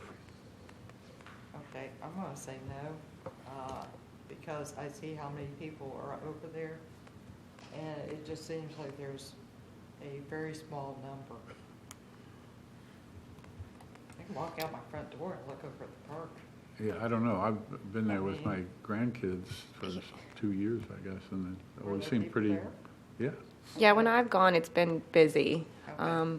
Granted, you have a much better view of seeing it almost every day, but like when I have gone, it has been, and the people there seem to really enjoy it. The snow slide, and Okay, especially if you've never seen snow in Florida. so leave it? I kind of tend to leave it on I that say one, leave yeah. it, too. Leave it. Okay, it's a Martin Luther King Parade. Keep it. Keep it. Red, White, and Boom. Keep it. Rotary That's Chili gonna work. Cook-Off. I'll give it definite keep it on that. I give it keep it. I'd give it a keep it, too. Crowd down there, You want to vote now? culinary gets involved with it. We already have 3 keep-its. Oh, I'll make it a fourth keep it. There you go. I think Now my you chili vote. should have won, but other than that, I say keep it. Okay. My chili was pretty good. You don't know how long it takes to cook I know. 10 gallons of chili. Tyco Air Show. Keep it. This is a new one, it looks like. I'm a no. For the idea that they have managed to do without. Yeah, I'm a no, too. Yeah, I think I'm Ever. a no. Yeah, I'm Well, gonna- let me, give me a history on that then. Are they not something that, okay, I see. yeah, we've not They're funded new. them. Mm-hmm, They're a new request. Well, yeah. it's a new request, but the Event. the event has gone on for Right, 20 right. years. Now, they are looking for additional funding. I happen to know that from being down there, because it's getting tougher for them, in that they supply a great deal of funding to the airplanes and the fuel and the housing and so forth, and they don't have traditional funding on it. The TDC gives them money. Now they're looking to other organizations, but their issue, and I don't want to get into too much detail, but their issue is we don't have the large companies up here that support it in South Brevard. It's a great event. I'd like to certainly see it continue. I don't know. I would say yes on it, but I understand the limitations we're under here. Is there a comment? Yeah. I would say no to that, but I would be happy to have a discussion with the good folks at our airport authority about maybe a memorandum of understanding or the inclusion of fire services and how we can help them out over long term. Well, it's not put on by the airport. The airport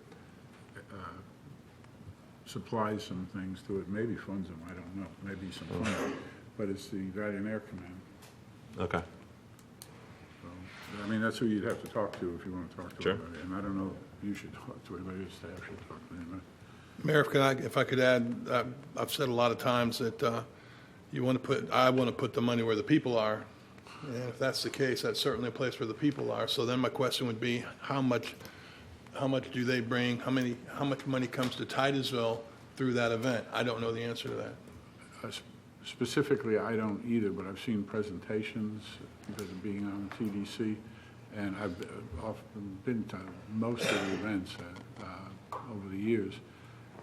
What it does is bring a lot of people in from outside who come to our hotels and things because they come from a distance for that. Also, the pilots and the crews and everything all go to local hotels. Some of that is funded by the Valiant Air Command. I don't know how much more they're going to do, but they got to stay somewhere. They can't stay in their planes. So yes, that's the things they bring in, and then they do refuel at the airport, I'm sure. So I don't know if that answers your question, but they do bring into the community certainly, and I don't know how many people, but I know it's in the thousands. Well, the fact that they haven't asked for in the past tells me that they don't ask unless they need. And the fact that they bring more people to that air show than maybe anything else we have, except maybe that new Mardi Gras thing, I'm going to be a yes. I'm a yes on it also. I'm still no. One no, two No. yeses. Oh, two, gosh. two. Oh, I now know. you No, got it. my concern is I know how successful that event is, and is if we do cut it, does that mean they're not going to put the event on anymore? You will. You will. I go back to, they've never asked for anything before, according to my Right. experts. And that's what I'm wondering. Are they asking because they actually need it, or are they asking because somebody told them, hey, you know you can get some help? Why don't you just Again, put in I that was request? in And that's on- where I don't, I that's was where in I'm a on some little, of the conversations. Okay. They're asking because they need it. okay. When they get a year that, and they've had a couple of them where it rained and so forth, even one day, they get blown out of the water. Any reserves they have go away. They haven't been able to build up reserves.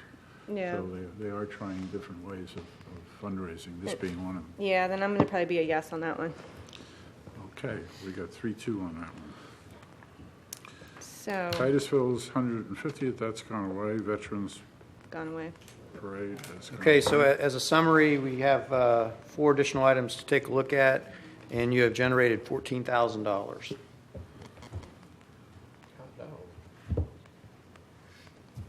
So, And it did- Ben Strom 5K. Say again. The Ben Strom 5K, sir? That's one that you asked to. Yeah, no, I didn't hear what you said, I'm Oh. sorry. So far, from the 80,000, you have generated $14,429 by cutting the events that you've recommended. Okay, well, and then I guess the ones that we for sure said we wanted to keep is roughly 24,000. No, you're at 80 minus 14 right now, so you're at 60,000. Well, I guess I put question marks by the ones that we wanted to get more info on. We can describe the bike thing. Okay. Maggie's got more information on that. Okay. And I think the Indian River Festival, Ben Strom, and the Friday Night Live. Well, The Bike Florida Tour is being done by Bike Florida. They will be bringing 600 bicyclists here in March, and they will be stopping in 2 communities. One is Edgewater, and one will be Titusville. Most of the 600 people will actually stay in camp at the Sandpoint, but they will be using local people to provide the food for those people. This is an excellent kickoff for the trail, is the way that they're looking at it. And they have told us that they're not getting much cooperation from Edgewater, so they really, really like Titusville. And they're using Titusville vendors in Edgewater because they're getting such good cooperation. But this is really for that organization who are bringing those people. Do we know when that event is? It's in March. Okay. it's a good time for it. I would be certainly a yes on that I'm one. going to go yes. All right. the Ben Strom 5K. So, Yes, go ahead. I would and I know that we are in a bit of a pinch from a time standpoint. I know the person who hosts that event, so I feel bad I'm doing a disservice to explain it. I would think that I would say that it would be the equivalent, from a perspective, would be equivalent to funding a Relay for Life, something along those kind of lines.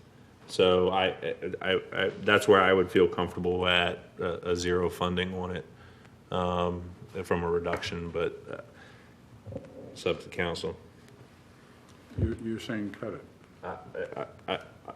I think that would be appropriate at Okay, this I'm point. just making sure I understand what you're saying. Yeah. Any other feelings? Again, I'm just not familiar with it, but again, I'm not familiar with it, but I agree. It's one of those things that I don't see the city funding.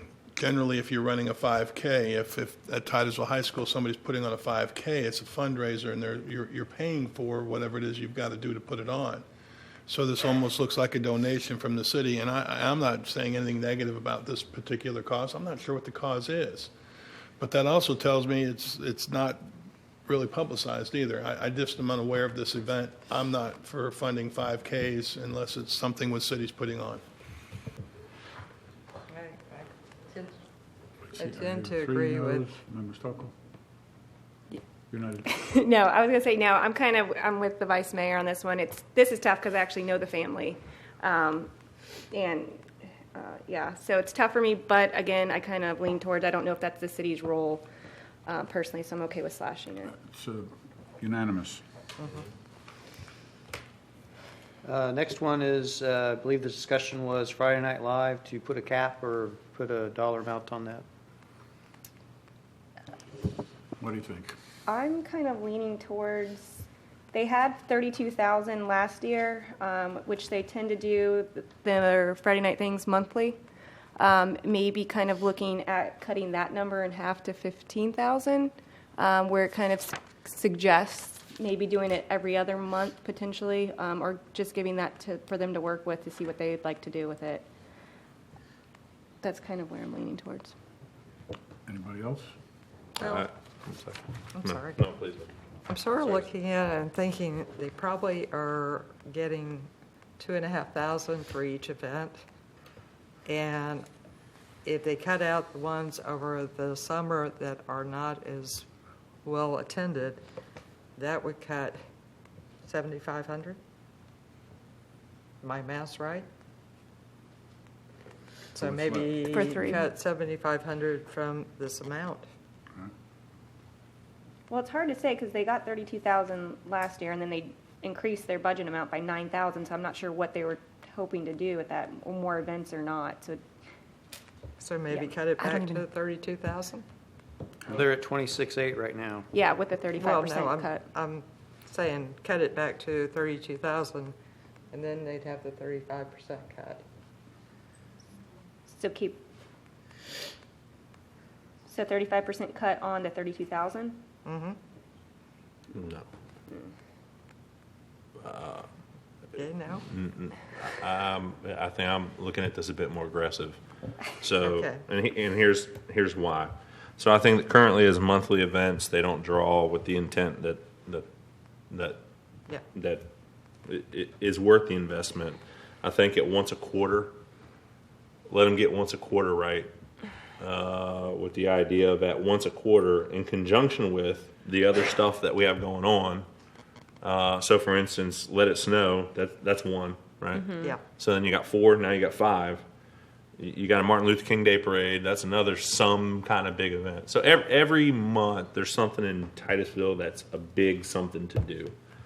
And I think that that's a fair assessment. And if we have organizations that are working together in a sense of community, if there is one big something to do, we're not competing for the same people, we're not whatever, and the city's investing it. If God bless them, if they are able to fund it fully themselves, do it every weekend.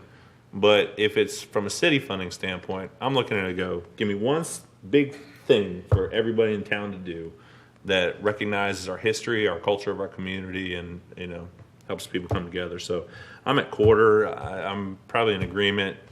I round it to $2,500 for street closure, police, and so forth and so on, an event. So that's $10,000. And then what I think is by taking that approach to it, I think later on down the line, where I think I heard council talking about the air show, I think that gives us a little bit more flexibility down the road there. So I would take Friday Night Live to 10. And again, this is an event that we're years into this. Yeah. So this is matured with the idea that it's an investment in our downtown. Our CRA can recoup the dollars that we've invested into it by bringing people down. So I still believe it's an economic development deal, but meaning that people show up, they spend money downtown. That's a good thing. Economic development. And circulation, a better statement. Thank you, sir. But at $10,000, anything above that, I think we're kind of spinning our wheels at this point. Anybody else? I'd be open to that. I do need to ask one question. Mr. Broom, can I vote Can you vote on what? on the downtown street parties? Why not? What would be your conflict? Having a business down there. in my opinion, that the class is probably sufficiently large enough that you wouldn't derive a specific benefit or detriment to yourself. Like I said, you'll be voting on the budget final at the next meeting. We can explore that further before you vote on the final budget. Okay. What's your That's my pleasure. pleasure? I would have to agree with Mr. Behringer. Member Diesel? Remind me, how many do they have of these Friday Night Lives? 12. I think it's not 12. I think the Lights of Hope counts as one. Or Let It Snow. Which, Or one of Well, the Let It Okay. Snow, I think, is one of their. the December one. So I think they did 10 this year, I believe. I am for cutting it. How much do we want to cut it? How much do we want to, how far do we go before we kill it? I think that they need to be more aware of certain things. And again, I have my own little prejudice this way, I get it. But sometimes they have them on these Friday nights, and just down the street there's 5,000 people at a football game. Mm-hmm. Maybe they look at a calendar and try not to hit that crowd. I mean, I can tell you when I walk the street, there's a lot of those people who are sitting in the stadium at this event. I'm thinking that if they thought it out a little bit more, they could be more successful. And I want them to be successful. I love going down there when we're having a good night. The chili cook-off is great. There's some fun times. You see everybody in the neighborhood down there. But I don't think they need as many as they're having, and I think they need to be smarter when they have them. So I'm all for, refining a little bit of what they're doing. Is $10,000 too much a cut from the $32,000 the year before? Maybe cut it in half. Go, 16. I would be more in favor of 16. That's the amount that we started out with for police and fire and... 3 years ago, we were at 53,000. No, per... Well, I don't know what the events are. They're all different depending on the duration of the event. Wasn't it something like, I don't know, $1,300 or something? Sir, each event's different, Yeah. and we base it on the size of the request. I can tell you from the chili cook-off, it was about $800 for the police, and most of that was for either for the road closure and the barricades. That's my recollection. Chief might tell me I'm wrong. My memory is gone, but I remember. You're close. Each one is different. The barricades, we're dictated by Florida Department of Transportation on what, because it's a state road, on how. They dictate how many officers per road closure. The other thing that will drive up the number of officers is alcohol being served. Yeah. And that's where we'll ramp up or down. Arts and algorithm, that's just for an example. We don't need as many as we've had there. We've actually suggested to cut it, and they hadn't. So the crowd's different. So, Proud. yeah. So, but that's Wasn't what much of a dictates. crowd, is what I'm saying. Understand. Each downtown event usually has 3, and you're talking $550 probably, and that's 6 hours. If you scaled it down to 4 hours, it's even less than that. Okay. Chief, do you know how much it is to close the road between South Street and Garden? Do you know what the road closure cost is? Okay. No, What I'm looking for is the whole number that we started out paying for police, fire, road closure, whatever. And it seems to me it was like $1,300 or somewhere. in No, there. it's more than that, sir. Kevin, your road closure is more than that, right? Yeah.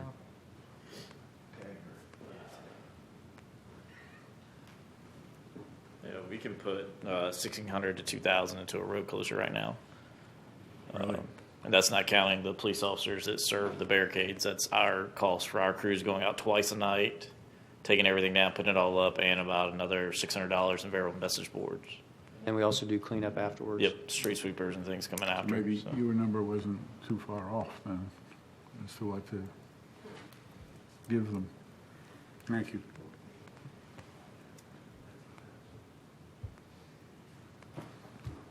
You want to go over that again so we, yeah, I would go back to 17 budget, about $32,000.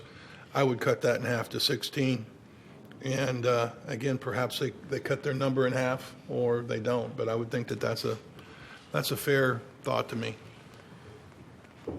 Is there a comment for that? sure. So in working with the Merchants Association, I think it's a fair statement to say, and I would welcome if there has been a shift in decision. Kind of the premise of the Friday Night Live and where they're holding fast on is Friday Night Live is the one that's been around the longest. Therefore, it's not their job to move. It is other people's job to move their event to coordinate with them. Being said, that either lack of flexibility or inability to work in conjunctions, as an example, if it wasn't last year, maybe it's 3 years ago, where we had Friday Night Live the week before Let It Snow and something like this, right? Or Chili Cook-Off and Friday Night Live or so on and so on. And that's, I don't think that the intent of the organization is to shift Friday Night Live with the idea that we're this far into it that people will actually know when it's going to happen. Right? Through the routine over the years, people know that Friday Night Live is this day at this time, so we're going to keep it there. And I just don't foresee the willingness to shift that. And I think that the reduction to 4 events kind of forces that hand and for the general community, how are we going to handle something to do? So that's the rationale of kind of how I came up with that. I don't hear any consensus here as to what to do, but if, Let me ask this. Vice Mayor, could you live with 16,000? I would be more comfortable living at 10, see what our final figure's at, and if we have some more to get back, I'd be happy at the end to take a look and see what we can come back in funding. Because I think what'll happen is if we make an initial cut and we find that we've cut too deep, then those scarce resource dollars that we have at this end of this puddle, there's probably some hashing out to do. So that would be my thought. But you said 10,000 and suggested them 1 a quarter, right? I heard 1 event a quarter. But however they want to work that, I would leave that to the group's discretion. That would be my intent, but I wouldn't put a restriction. Ultimately, yes, it's going to be up to them, whatever they do. But sure.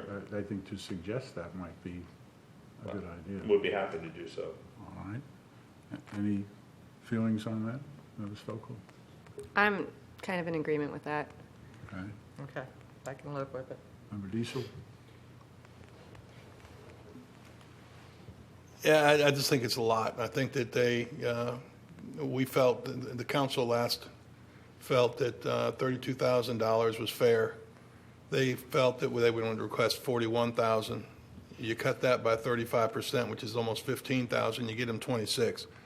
I'm proposing we cut 10 more thousand and put them at 16.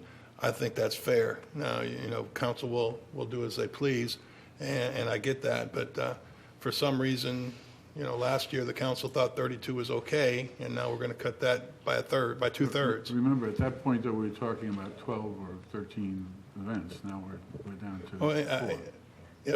And that's not their call, right? We're the ones who are protecting that. Well, actually, it will be their call what they want to do. Right, I We're get just that. suggesting it, that's all. Okay. But yeah, just to kind of piggyback on that, as we're going through these, I'm kind of hoping to see a shift from more so quantity to quality, where we are getting more people. And maybe if they end up doing it once a quarter, I know sometimes when I was out there during campaign times, I'd talk to some of the vendors and they were like, oh, back at it again, and they'd see the same people or whatnot. So it may just kind of bring some more excitement, bring some more people, and then maybe even seeing as our downtown grows, going into next year, we see that it's getting more people are coming and we increase it. Or, as we're making these cuts, we don't want to forget, do we want to maybe implement a Main Street program moving forward, or somebody to come in there and kind of take charge in that area? I don't know. So I think it's important we look at and see what's happening and what's working. So I'm kind of okay with that 10,000 at this point. Well, we have 10,016. Can we split the baby down, do 13 and move along? If at the end of this I'm seeing paint and a Boys and Girls Club, I'll split it any way you want. So Okay. Yeah, I think with the 13, if we do that, we're looking at around 40,000 of funding stuff if we don't do anything with Indian River, which cuts it about in half. So is that a yes on the 13 from everybody? Yes. Yep. Yes. All right. What's next? Indian River Festival. We had a lot of discussion on that already. Who wants to kick it off? Nobody. Basically, I'm at 0, sir. So I just for a position I'm at 0, but I'm willing to definitely listen on it. right, and as I said before, this is an event that once was a very popular event, and could possibly do it again. I think they have all new ideas on this event because the other one, Arts and Algorithms, just didn't work for whatever reason. And I'd like to give them at least a chance to see if it's possible. Do you have a figure that you're thinking? It's not $8,000 for it, but I'd say 5. I would say 5. Yeah, Back to I'm- my $10,000 Yeah. 17 budget, we cut it in half. Everybody in agreement on that? I'm good with 5. I'm at a no. You still let it know? Five. 4 to 1 passes. So we're going from 8,000 and alleviate to 5,000. Right. Okay. And what now? Which one? I lost my check marks here. I think we're Is done. that it? Yeah. Yeah. Okay. So you generated 34,000. Yeah, I think we've got good events. Somebody needs to put something on, I don't know, he popped his head out again. Must have been you. Scott, I have 34,424. Yeah, that's what I got. Yep. Is total expenditure or total cuts? Total cuts. Total cuts. 34,424. All right, any further discussion on this? I hear none. Where are we? What do you want to do with that money? Oh, well, we still have, 34,000. So it looks like potentially So- 4 for Matt, 30 for Boys and Girls Club. That would be right. And you have 424 Well, with the general. Well, there was some discussion to lower taxes. if you Yes, recall. and that was my thing that I actually brought up too. Because I'm what was that? to move it over into the COLA to try to not Offset raise. some. Yeah. I'm not sure how much that will Help. actually do. I don't think but- that will lower, it will lower the, right, it would lower the amount we have to raise. If you Right. move money from this event into the additional funding, you're going to lower the amount of taxes that you're going to be raising. And that's roughly half of the COLA for general fund, that $34,000. Okay. And so that would, instead of increasing the millage by .0482, you would be increasing it by 0.0241. So it wouldn't be that much of a difference, but it would be saving $35,000. Wow, okay. I do have, if you want, I do have if you funded, I gotta find it now, hang on. If you all funded the top 3 items that you were discussing earlier through tax increases, if you did it at the amounts proposed, the millage would increase by .1434. And that would bring the millage rate to about 8% over rollback, where right now we're at 7% over rollback. So it wouldn't be tremendous over what we've already got proposed.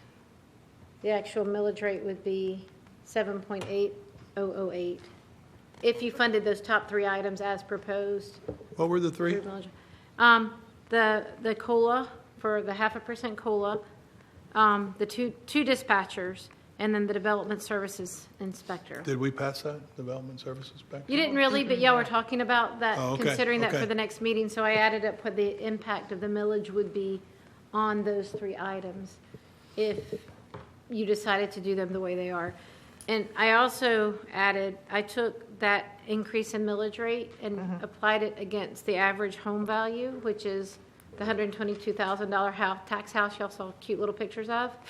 And that would increase the tax bill on that home value by $17.50 a year to fund those three items. I'm just trying to give you some different perspective because you had mentioned you were waiting for that. So I just did it real quick while we're down here. Ms. Fusaka, you have. Well, I just want to say that the county gives away free latex paint, which they recycle, and it's high quality.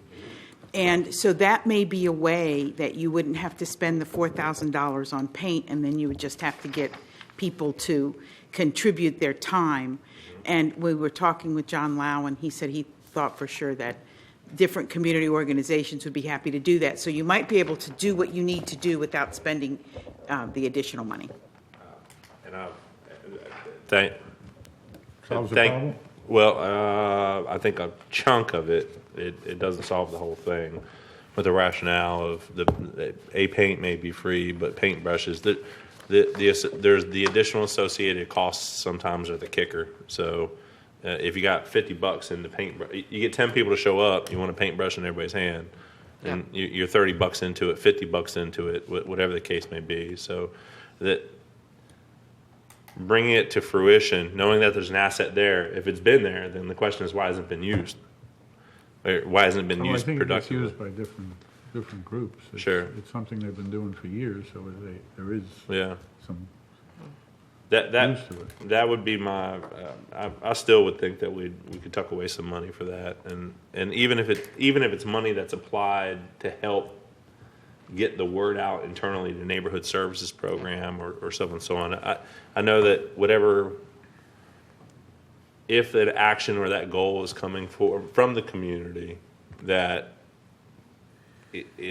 I think it's a challenge that as a council member say, look, and there's some paint, there's some stuff, and how do we get there? And by the way, city staff, why aren't we doing it? Well, probably because you're busy doing something, number one. Number two, how do we get community members the word out about that program if Brevard County isn't really highlighting it in such a way that a community knows about it? So for, $4,000, and whether or not they use it or not, I just would be comfortable with tucking away to make sure we had an actual shot at this. And if we get a shot at it specific to the South Street Target area, somewhere in between saying, we have a program, we're supporting it as a city, we hear you. If you're able to get some volunteers to help reduce costs, that's even better. And then an investment potentially in Boys and Girls Club, that is a huge step. And I think commitment to that area that I don't know if they necessarily felt over the past few years. Member Nelson? I was going to say, Member Behringer, how would you feel about putting $2,000 away? If we have free paint, that's an awful lot of paintbrushes. Just saying. And then they... How about we made it up to 2,000 on Right. reimbursable type thing? If you don't need them, you don't buy them. If you need them, you can get up Buy 'em to and get- $2,000 worth. I'm not sold.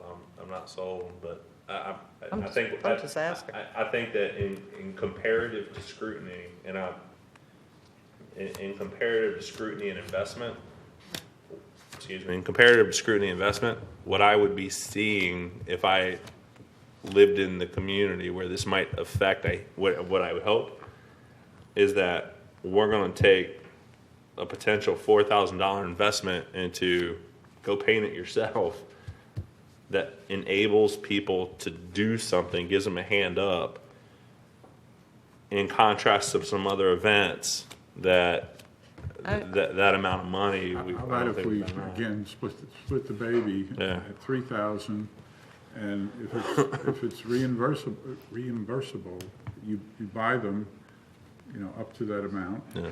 I'll If meet you. don't use it, you don't use it. I'll meet you at 3. I think that's. Let's go there. I'll go there.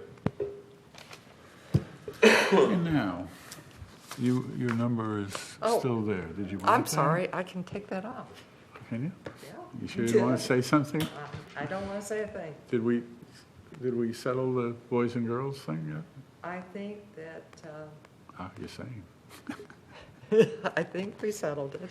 Did we? I think the school board is welcoming us. I think they are interested in having us there.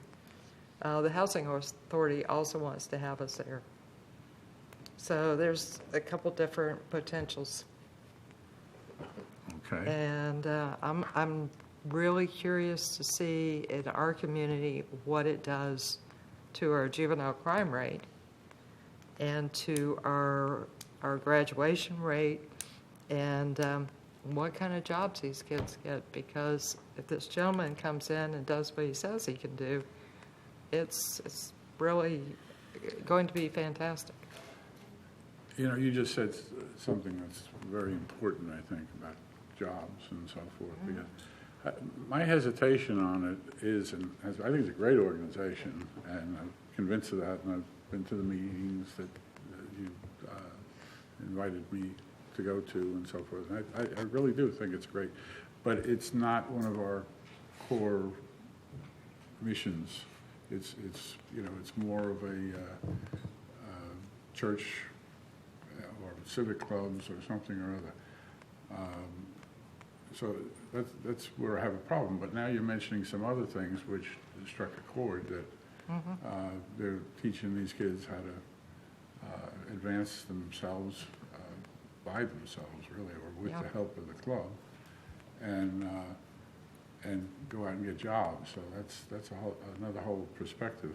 I don't know if we took a vote on that. Did we have a vote, consensus on that? You haven't yet? No, I didn't think we had consensus on it, so how, Emma, I'm sorry, you through? can I add one thing? Sure. In talking to Dr.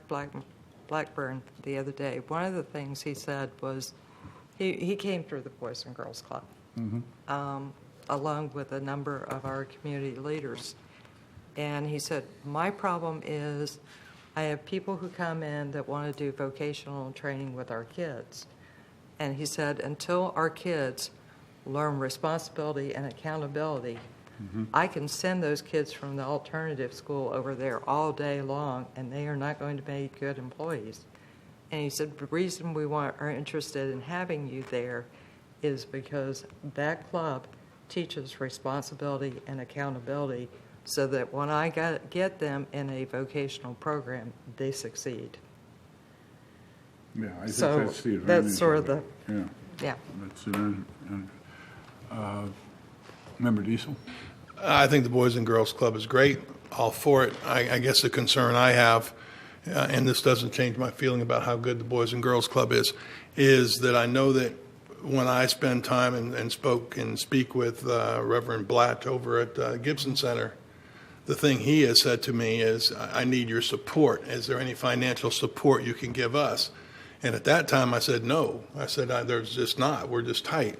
I said, but at the same time, just like the splash pad, there is private sector out there, the Rotary, the Kiwanis. You need to get a PowerPoint together and get your story out there, because they too are making a tremendous difference in the youth. And I'll be very honest with you, they already are in the anchor of that community at the Gibson Center.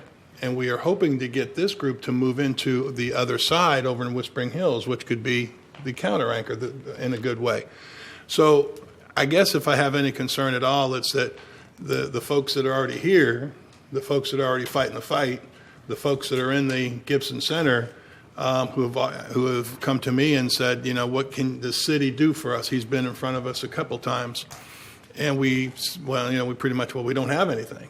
So I hate to go back to Gibson and then he says, what happened? I didn't think we had anything. This is news to me that we do now have something. We've kind of created this. I don't know if this is something we should look at and say, well, maybe we can help Gibson out a little bit, and we can help the Boys and Girls Club a lot. All of that said, I think the one thing the Boys and Girls Club have once they get established is they have a vehicle, and they have a proven record. I won't argue with that. I won't deny that. I will support that. But I have been over to Gibson, as you were, Mayor, recently, and you go over there, I think, to see Willie sometimes.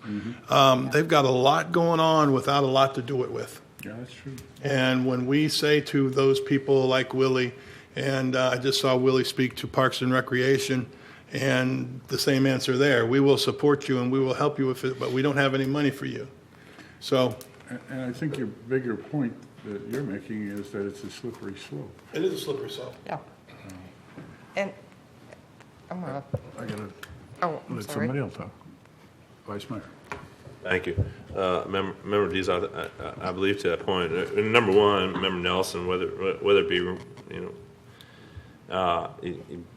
I'm comfortable as long as we're in the South Street target area for location. So, but I do understand if we got the kids already going there, then put it where the kids are, right? So I get that. Relative to how do we find additional funding? Well, to be fair, this is the conversation, and I think that although we made there have been recommendations that that were above the line that Ms. Foster, she came back and said, you're going to bump taxes and there's money, but you're going to bump taxes. That is a fair discussion at this point. So if there's not money from other areas, but you feel compelled that that's something that we need, I can understand that. A second resolve and potential is that I also believe that because that is currently a government a county facility, I would support you to the wall on an idea of a resolution or additional action that we as a community or city should be taking towards. We need more money for our facility. And in that sense, that may be another alternative. So there's a pot of money in the same discussion we're having. I don't know how much pressure right now Parks and Rec or the county itself feels to find additional funding for our community. And I think that discussion is as important as this one we're having internal to our city. So just if you're looking for pots of money, I'd fully support. Well, I'm saying, but it's worth the fight. So I believe that that's part of our role as council members is if we don't have it here and someone else is supposed to be delivering the service, then pick up the sword and go. So I'll just share with you, I would be happy to support you in those efforts. City Attorney? As part of your discussion, I think more broadly, if council's interested in spending a pot of money, as you've put it, for youth engagement, youth services, you can set that aside in your budget because at some point we're going to have to decide how that's going to be spent. It may require a contract with an entity or a memorandum of agreement or interlocal agreement, something to define the terms of who's going to get that money and how it's going to be spent, which you're not prepared to do at this stage.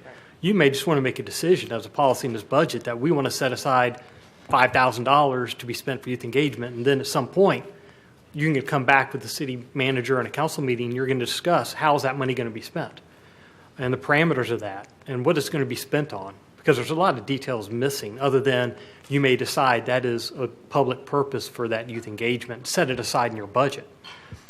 Same with the money for paint. I'm not sure whose houses we're painting, how many we're painting, what you're buying with the money, how that money is going to be spent.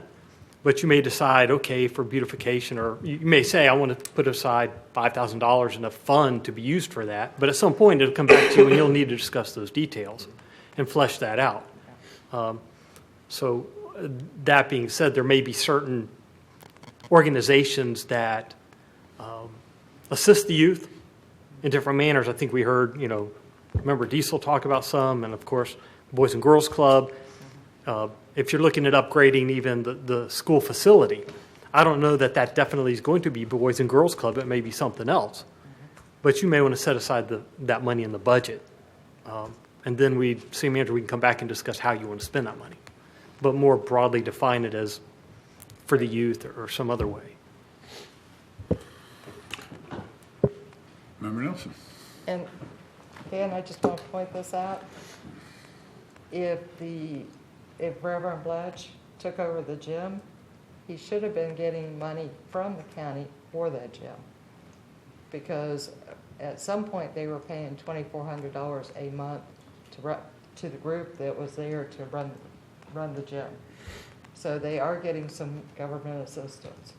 The money I was talking about for Boys and Girls Club is a one-time donation to get them up and running, to buy their computers, to make sure the building's safe, etc.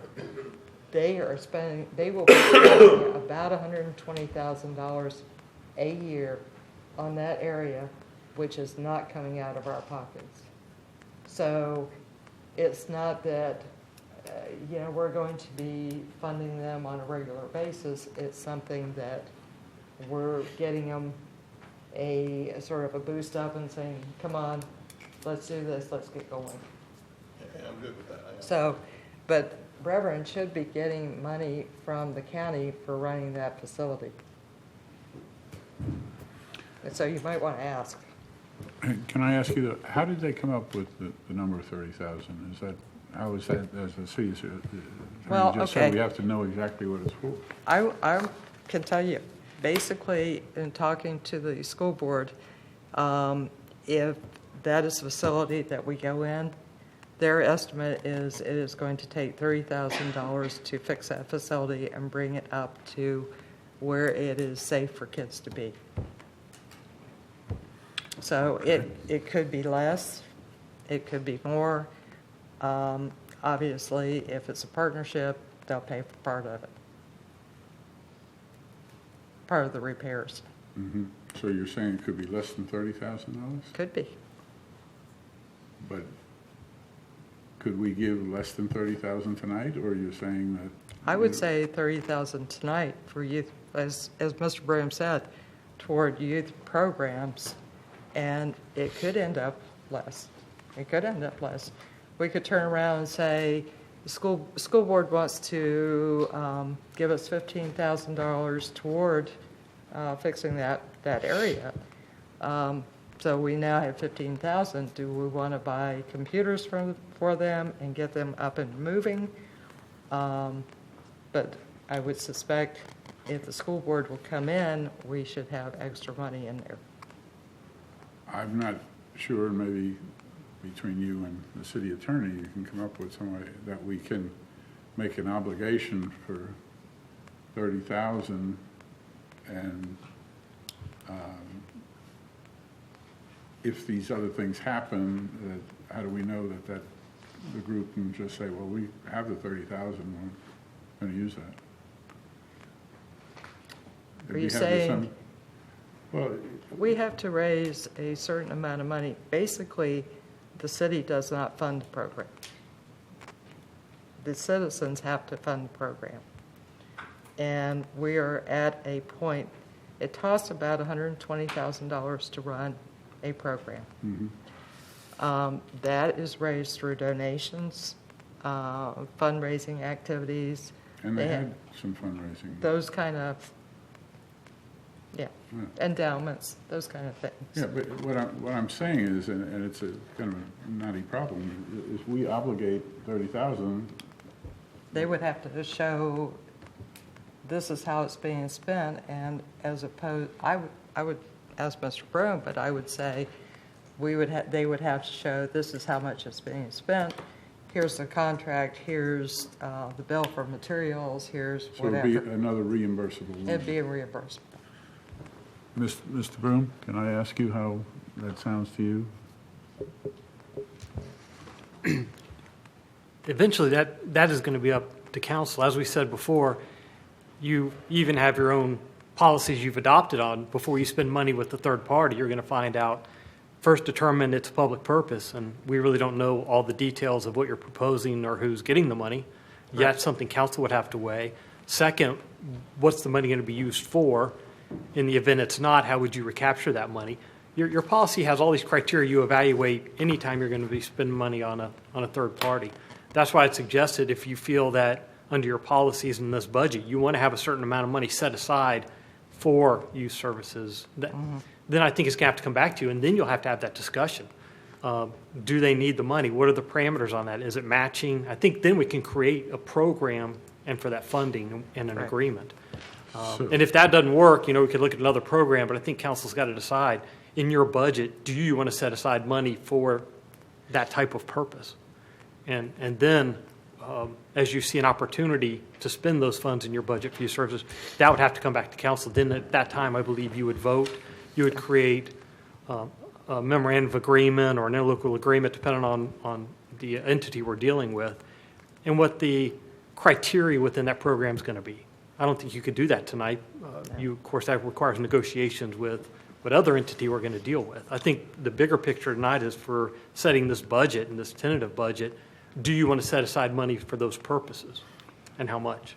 And Mayor, I think that's the same thing that we did with Fab Lab, was we came back with that contract saying these are their obligations, these are our obligations. Yeah, sure, but he's taking it one step further. Tonight, we're just going to say that Correct. it is for this purpose, not for this group. Correct. And then we'll further discuss it down the line. Is that correct, Mr. City Attorney? That's certainly something you could do, yes. Okay. And I see that as workable. I'm still worried about the slippery slope, however, but it's a little less slippery that way, I guess. Vice Mayor. Thank you, sir. So from clarity, if this would be okay, so what I think I hear is 30,000 earmarked for youth engagement, 3,000 earmarked for beautification efforts within the South Street target area, reflective of painting improvements. Can we say that? Yeah. That sounds Yeah. like it. Member Diesel. I'm just going to say that I'm pleased that we did what we've done and found a little pocket that is going to be where this council, a lot of this council's heart is, meaning that we're really wanting to do something for the youth, make a difference, as I call it, and make a difference in the community. Now, is it a $300,000 difference? But that's, to me, it's a nice move, and if we want to call it a gesture, it's a gesture, but I think it's more than that.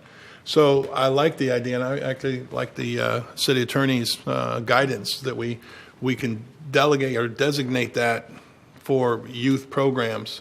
And I'm sure, speaking for myself for sure, I'll be fine wherever that goes as far as making a difference. So I'm kind of pleased about that tonight. So, sir, could I suggest out of the 34,424 that you cut from special events, what I heard is 33,000 going to two separate, and your remaining is 1,424. Could I suggest that go back into the general fund to offset tax raising? Is everybody Yes. content with that? Yes. Yes, sir. Everybody says yes. And sir, I did have one addition. Go ahead. And Member Nelson, would you be comfortable with restricting that youth engagement funds to the South Street target area? I would have no problem doing that. I would say that it needs, as opposed to restricting it to South Street target area, I would say that it needs to serve the kids in the South Street target area. Does that make sense? Get it? The Gibson Center is actually across the street from the South Street target area. Okay.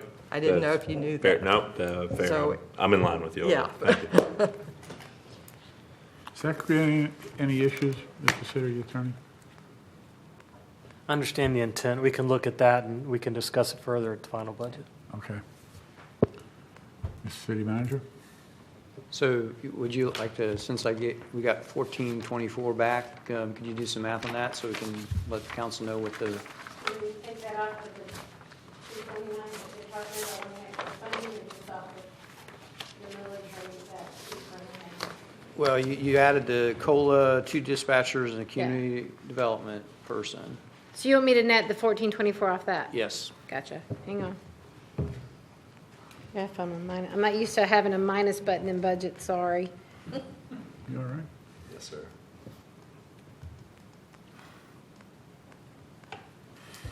Okay, so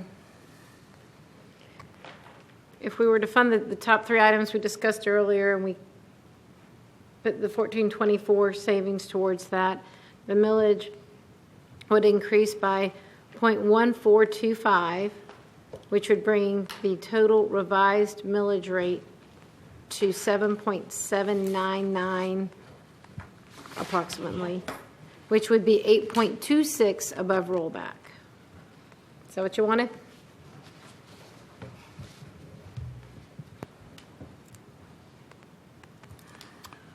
I'm sorry, I was reading where we are, and I'm not quite sure.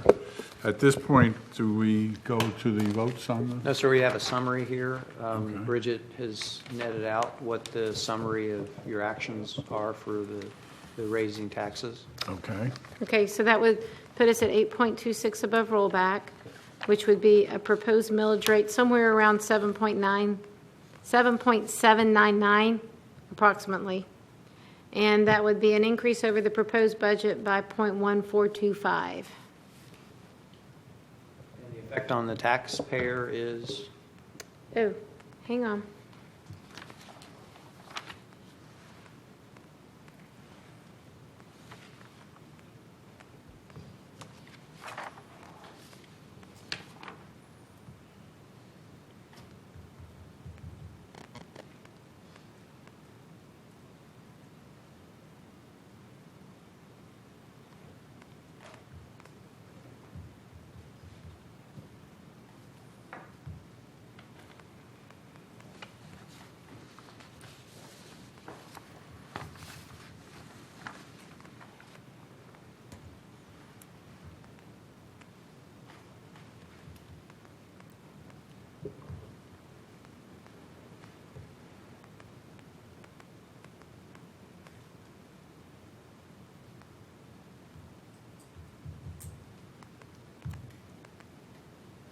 $17.38 annually on a home valued at $122,000 a year.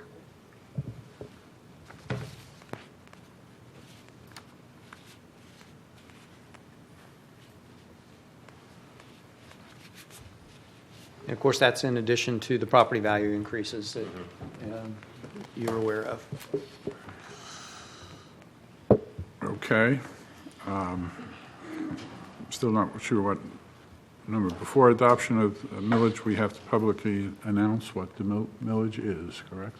I believe you suggested that you're going to keep the tentative millage until your final hearing, that these deliberations gives council a feel for what the proposed additions are and what the effects are on the millage rate. Okay, and just so I know I got it right, what is that number? 7.9. 7.92? 7.9250.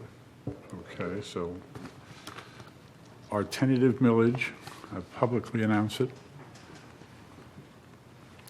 is 7.9250. Which would be 10% above the rollback rate, is that correct? That's correct. which Right, is so 10% a motion on that could be motion to adopt the tentative millage rate at 7.9250 mils, which represents an increase of 10% above the rollback rate of 7.2046 mils. And you would also have a voted debt service of 0.4079 mils, which is 0.0632 mil reduction in the 2017 rate of 0.4711 mils. Okay, do I have a motion to that effect? So moved. I have a second. Second. All those in favor say yes. Yes. Any opposed, like sign, passes unanimously. Now that you've adopted that as a tentative, at your next budget hearing, the COLA two dispatchers, community development, it looks like your rate will go down from the tentative of 7.9 to 7.799. Just for your information as we move this forward. Okay. Something Be off about something very close to that. 400 Something tenths like of a that. point, but something like that. Okay, or something like that. Now, what do we vote on next here? Next, you'll need a motion to adopt your tentative budget. You have your general operating related budgets, and you also have your enterprise and capital improvement budgets you'll be voting on. Okay, do we have those numbers? It's just the budgets. It's not Oh, just the number budget associated with generally? that. You need to adopt the tentative general operating related budgets. And as I said, you also have your enterprise and capital improvement budgets. Okay, do we need a motion? We need a motion on that? Yes. Somebody, sorry, let me rephrase it. Somebody would like to make a motion on that? Move to approve the tentative budget. Second. A motion and a second. Any further discussion? All those in favor say yes. Yes. Any opposed, like sign, passes unanimously. Next. City Manager, certainly we can announce to the public the date of your final public hearing on the budget.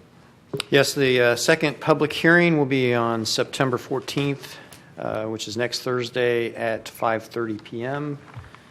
And of course, with the pending storms ahead, we are hopeful that we'll have City Hall back open by then.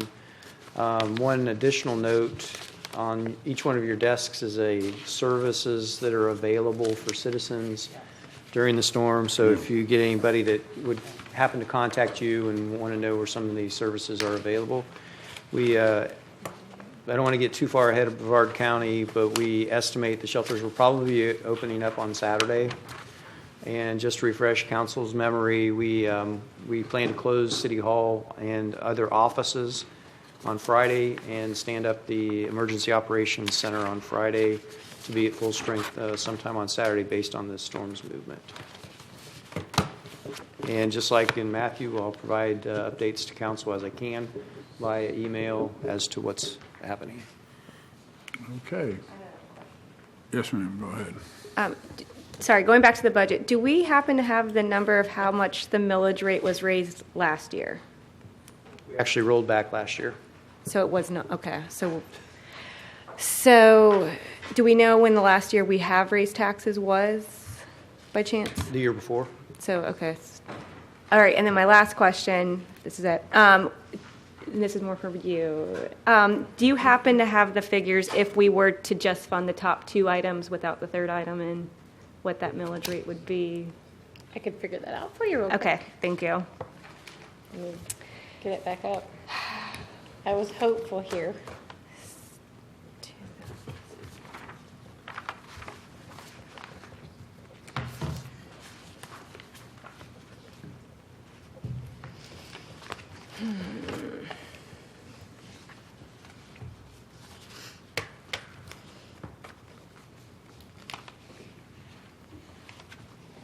So you're just wanting to fund the law enforcement dispatchers and the general fund 5% pay increase?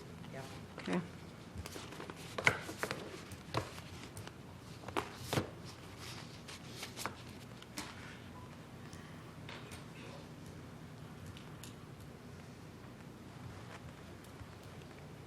Okay.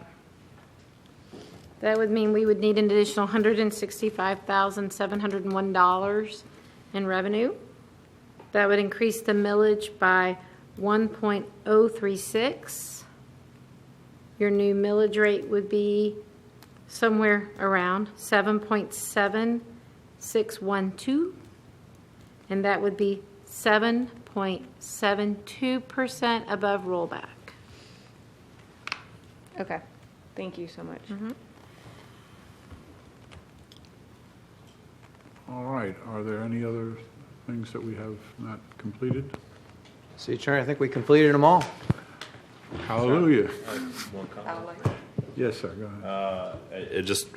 As we're getting ready for the storm, just a huge thank you both to city staff and more importantly, city staff's families who may be going without their loved ones while their loved ones are taking care of the rest of the city. So just didn't pass that along, and I'm very grateful to know that our city staff is here in a time of need. So thank you for what you're about to do. Indeed. Yeah, we I'll actually let you, have, echo that thought, certainly. Both of our police and fire chief are on a conference call right now, so that's just to let you know we're in the thick of it. All right, anything else to add to the good of the order? If not, I declare this meeting adjourned.